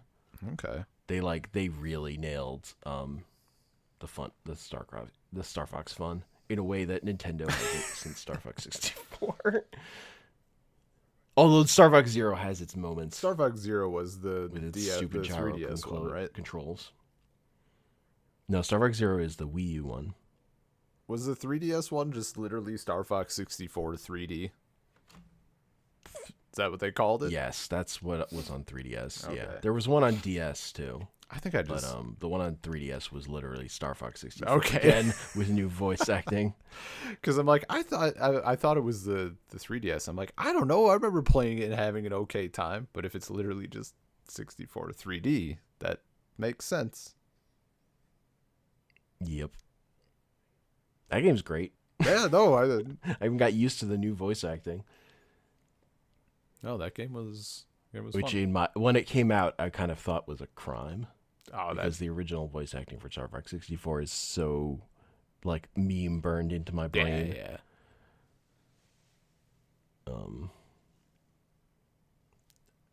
But yeah, the Star Fox Zero, it forced gyro controls. Oh. Which were kind of a bummer in most levels, but they let you, when you fought Starwolf, you would fight in these much more open areas that you didn't have buildings to worry about, because that was the big thing, was just like not running into shit. But when you put the gyro controls in your hands in an open area in just a dogfight, it was actually pretty fucking glorious. Because gyro controls do allow for better aiming than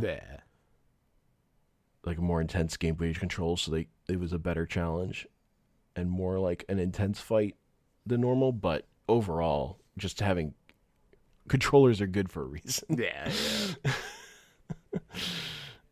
And like just too many of the levels were gimmicky with other vehicles that were overcomplicated and sucked and weren't fun. And they put bomb on not the B button. Oh shit! It's a crime. Yeah, no, that's a no-no. I'd be fucking that up constantly. I wrote a review of Star Fox Zero, and it's mostly just like, look, they put bomb on not the B button. Fuck out of here. This is like emblematic of their lack of understanding of what's good about video games. Not wrong. Not fucking wrong. Intuitive. Come on. And then TMNT Shredder's Revenge came out this year. That's just a fun beat 'em up. That's extremely nostalgic for me. It's just good. I've also started playing River City Girls 2, which is another beat 'em up by Way Forward. Yeah. And that game's great. That's a cool game, although apparently it's a little busted currently. I'm playing on a beta branch that has the frame rate fix, but apparently that only works on local play. For the online play, apparently that's still broken. There's like the game is rendering at 60 frames according to them, but certain elements are not. Oh, displaying at that's 60. fucking weird. They're displaying at 30, so it feels like you're playing at 30. Yeah. Oh. But I mean, if that's so it's a weird bug. It's like a patch away though, which is a bummer because that game is fucking cool. Yeah, I don't think I ever. which is, and that's more like you're exploring an area. It's not just like Shredder's Revenge is straight up just arcade style series of levels you bust Yeah, through. River City Girls 2 is more of like you have this map and you're going through it, and a lot of the time you can just run through past enemies and through areas. It's only certain points that'll make you fight stuff, which I actually really like. yeah, it's good to have that option. I But think. like you can always just fight to get money to buy items and shit that makes your character better, and or store up health Yeah, items. Because you could also just like stock your inventory with healing to like burn to force your way through bosses and stuff. Which I also just appreciate the freedom of that. yeah, no, having Although I having wasn't. options in that shit Yeah. is like easy make or break for And me. it's great because like if you even when your health hits 0, if you pause quick enough, you can use a healing item and heal back up to full before you've triggered your like death animation. That's pretty good. That, that seems wonky. Is that Uh intended? huh. I guess I don't know. Seems wonky. I did it. Yeah, if you can do something, if you Good yeah, enough if you for can do me. something in a game, I guess that's all you really. Yeah. Uh huh. Sakurai, big fan of. If it's not a competitive game, then Yeah, sure. I mean, Sakurai is This is the video notably a game. fan of wave dashing as an intended feature.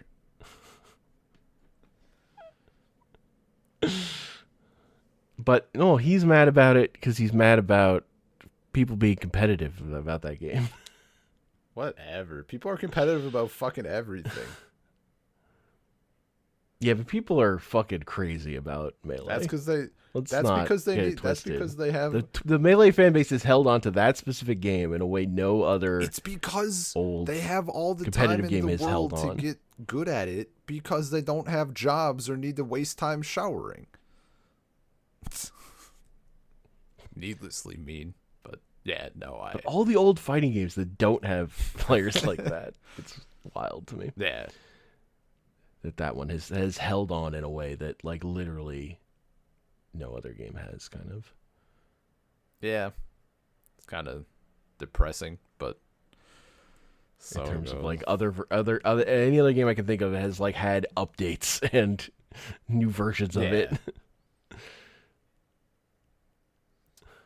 Like a game that's getting literally no support, like it gets anti-support from the people who made it, Yeah, dude, like the fact that it's full on like and survives like its community, major people in its community being fucking terrible garbage humans yeah, man. multiple even times, and that's still just- the That's community just the entire is Smash like community. into that game. That's just the entire Smash community. It has survived a lot. And the other thing I did a lot this year was Wordle. Oh, fucking Wordle's a Wordle game. wasn't 2021. I'm pretty sure Wordle is 2020. My timeline is so fucked. Jesus. There's no way. There's no way. Mm, Wordle. it blew up in 2022. Wow. Hell of a definition, but fine. But technically, Vampire Survivor wasn't this year either. Was it not? Oh, but that they do. Vampire Survivor existed before this year. It just took off this year. Oh, I mean, like they do. That's when everyone They started do that playing with it. fucking every early access everything. What year did HOTS start existing? And it was like what, 2 years later or something that it was game or not game of the year, but like on like review list. 'Cause it's early. Mm-hmm. Well, it was a much worse game early on because I played like the beta, which is not as good a game at that point. Yeah. According to Google, Wordle came out in 2018. Okay, that's a little fucking far removed. You're reaching. You're reaching, Hank. I don't. No, because it happened as a phenomenon Yeah, this year. yeah. That's all I'm saying. Just giving you, taking the opportunity to give you shit because it's right there on a golden platter in front of me. It was released on the New York Times website this year. No, it was released in October 2021. Okay. I I think I stopped Wordle. It like fell off for me after me and Anya did a daily, we did the thing for a day and I absolutely annihilated her Yeah. on it. I don't even know if she got the word. She's like, "Well, that's not fair. If we were doing it in Russian, I'd win." I'm like, "Yeah, probably. Let's do it." And I fucking won in Russian. And then I'm done. I'm fucking That's hilarious. tapped. Like there's no point in playing anymore. Yeah. Yeah. Wordle was my play this game on the toilet game for a lot of the year. And I kind of miss it because I haven't replaced it, but I did get sick of it. Yeah. But I played it for a long time. I was doing like some of the other like the more The Quirtle or whatever. Quordle or whatever, Yeah. doing like 8 words at once or whatever a couple fuck times. that. Too much. I remember trying the math one too, and I'm like, Well, it's I taking. hate math. I was just sitting on the toilet for a long time. Yeah, super auto pets.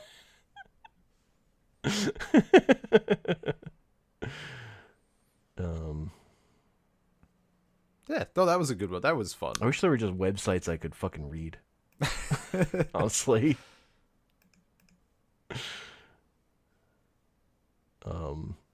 But yeah, Yeah. I was doing. They Might Be Giants specific hurdle for a while, Is that a game? where they play the beginning of a. The hurdle is it plays the beginning of a song, and then you just try to guess it. And I did that, and then I got tired of that because like it kept being songs I didn't recognize. And then I realized there are hurdles for like every fucking. They made specific ones for like every band in the world or whatever, every group, every artist. You could just do a specific one. You just want to go deep on a discography or whatever. Yeah, man. Deep That's cuts funny. only. But I got tired of that. Yeah. It's hard to find. It's hard to find shit like that sticks. Which is why I'm fucking. But Wordle stuck for a while. Yeah, it was fun. Like it was super fun. Like having it in the Discord and like everybody was doing it. That was a great time. No doubt. I Yeah. think people still are doing it. I'm not in that channel anymore. Yeah. And Grounded came out this year. I like that game, but I didn't play that much of it. Yeah, I watched it. It wasn't a different experience for me because I don't engage. I didn't engage with the single player, which is the thing that's new. Oh, okay. I just like fucking around and building a fort, Yeah. which is what was already in that game, so it wasn't that different. And there's like Marvel's Midnight Suns, which I just need to spend more time with. But Yeah, it's like a visual novel that also is sort of a tactics game, and I have not been in the mood for line those things up of doing both of those things. Yeah, those are pretty. That's like a pretty specific thing. It's Yep. a hell of a mood. Like, I mean, that's like. Well, they were just gonna make Marvel XCOM, and then they decided that it wasn't working. It just felt bad to them. Huh. So they ended up making a whole different game. Oh, wild. Just like the idea that your superheroes would just fucking die the way XCOM characters die. They were like, this is bad. Oh, that'd be so good, though. Spider-Man Yeah, just died. oh, no. Yeah. That'd be pretty fucking funny, though. I think it would have been. I think they're crazy. There's enough cool shit comic book shit you could do with the endings, and also there's like so many variations of every goddamn hero and just heroes in general. You could pull deep and be fine. That'd be fun. Yeah, they're wrong. And also, like, I don't know, XCOM 2 is War of the Chosen. With the War of the Chosen DLC is like the greatest tactics game ever created to me. Yeah. Which is the same studio, and that had so much of like unique characters with a shit ton of abilities on them that even had like specific voicing and stuff. And then the way I last played that game, I used Steam Workshop support to put like a bunch of Mass Effect characters in my playthrough. and also Overwatch characters, because those are characters that had like the necessary. They were easy for people to build because they had the necessary voice lines Oh yeah, for yeah. like that like an XCOM character would need. So that shit was just cool. Just having fucking Rex from Mass Effect in my XCOM squad or whatever. Oh, that's cool. And having like fucking Nova out there as my sniper. That's just funny. That'd be pretty. Yeah, having that kind of mod support in a game. That's oh my god, it increases the longevity so much. And the other thing that like really makes XCOM 2 fun for me is like how many characters have abilities to like take control of enemy units, so you get to play with the enemy units too. Oh, okay. Yeah, I started up and I never got like that far. Your tech people can like take over robot enemies, and then you get like these psychic warriors that can take over other regular people too later. There's just so many abilities. Yeah. And shit to do in that. Oh, it was particularly with the expansion content. Fucking deep. Because the base game was so fucking rote. Like every mission was like the same, and there's just so much more variety with the expansion. Yeah.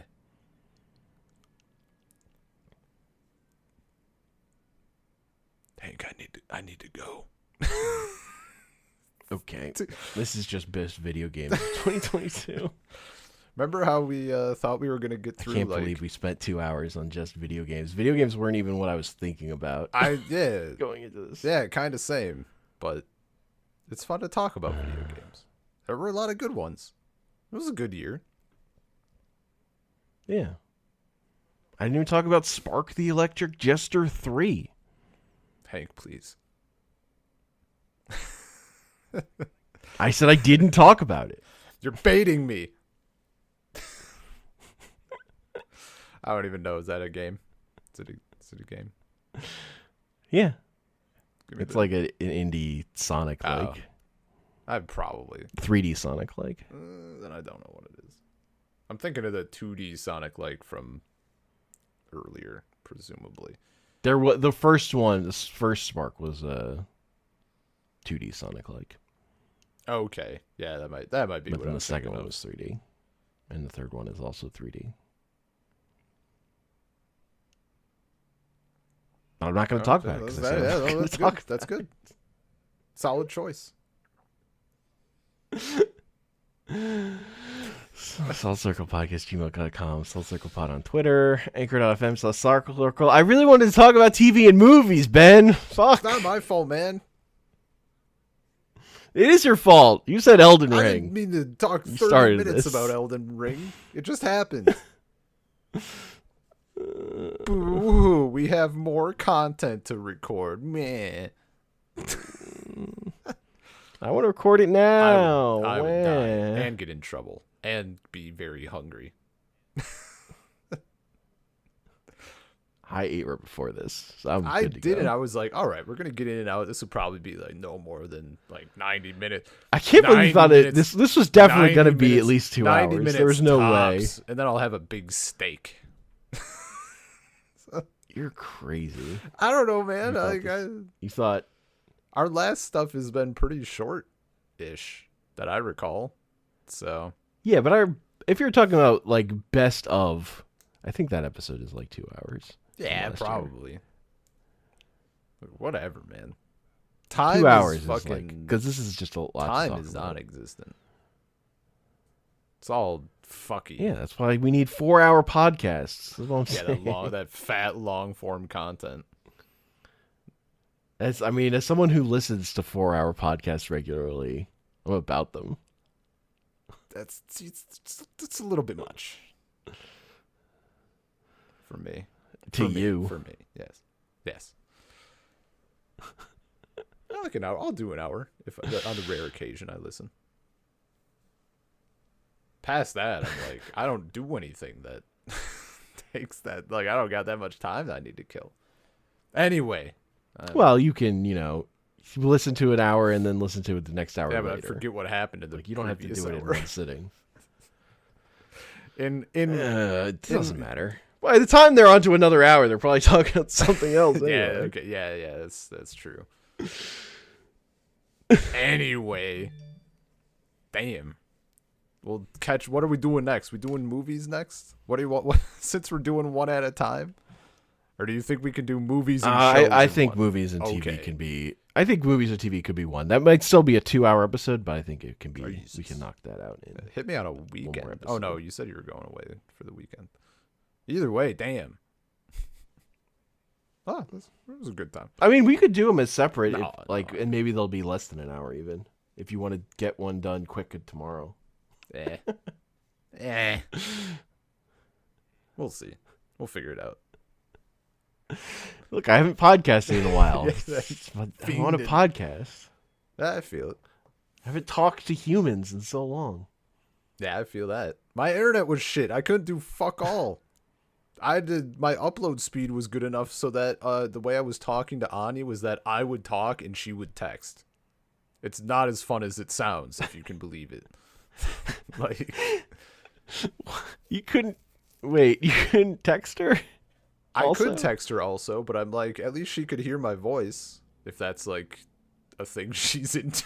She likes the sound of my voice, I guess. It was fun for me though, because I just got to talk. It's like the inverse, where someone's sending you a bunch of voice messages, but you want a text. I don't know. I can't wait till we do a podcast where you're texting me and I'm talking. And then for my part, when you upload it, you'll have to do a text to speech.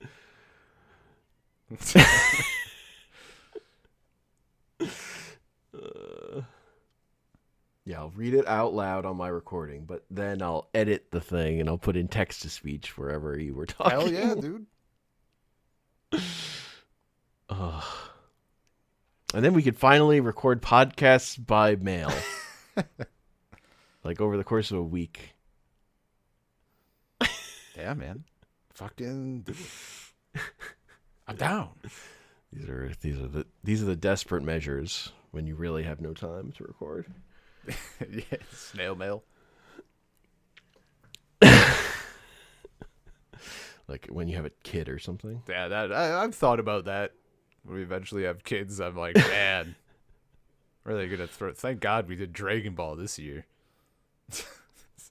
No, you gotta get all the podcasts I can get out of you before you have children. Fucking, there'll be time. Just probably not like 2.5 hours out of fucking crack. You know, I'm like, hey, but that's what I need. Are you good to record? Like, I got fucking 15 minutes. Smash the record button. Anyway. Good times. That's the end of this podcast. Yeah, see you next time for the next best of 2022. The stuff I actually care about. Peace.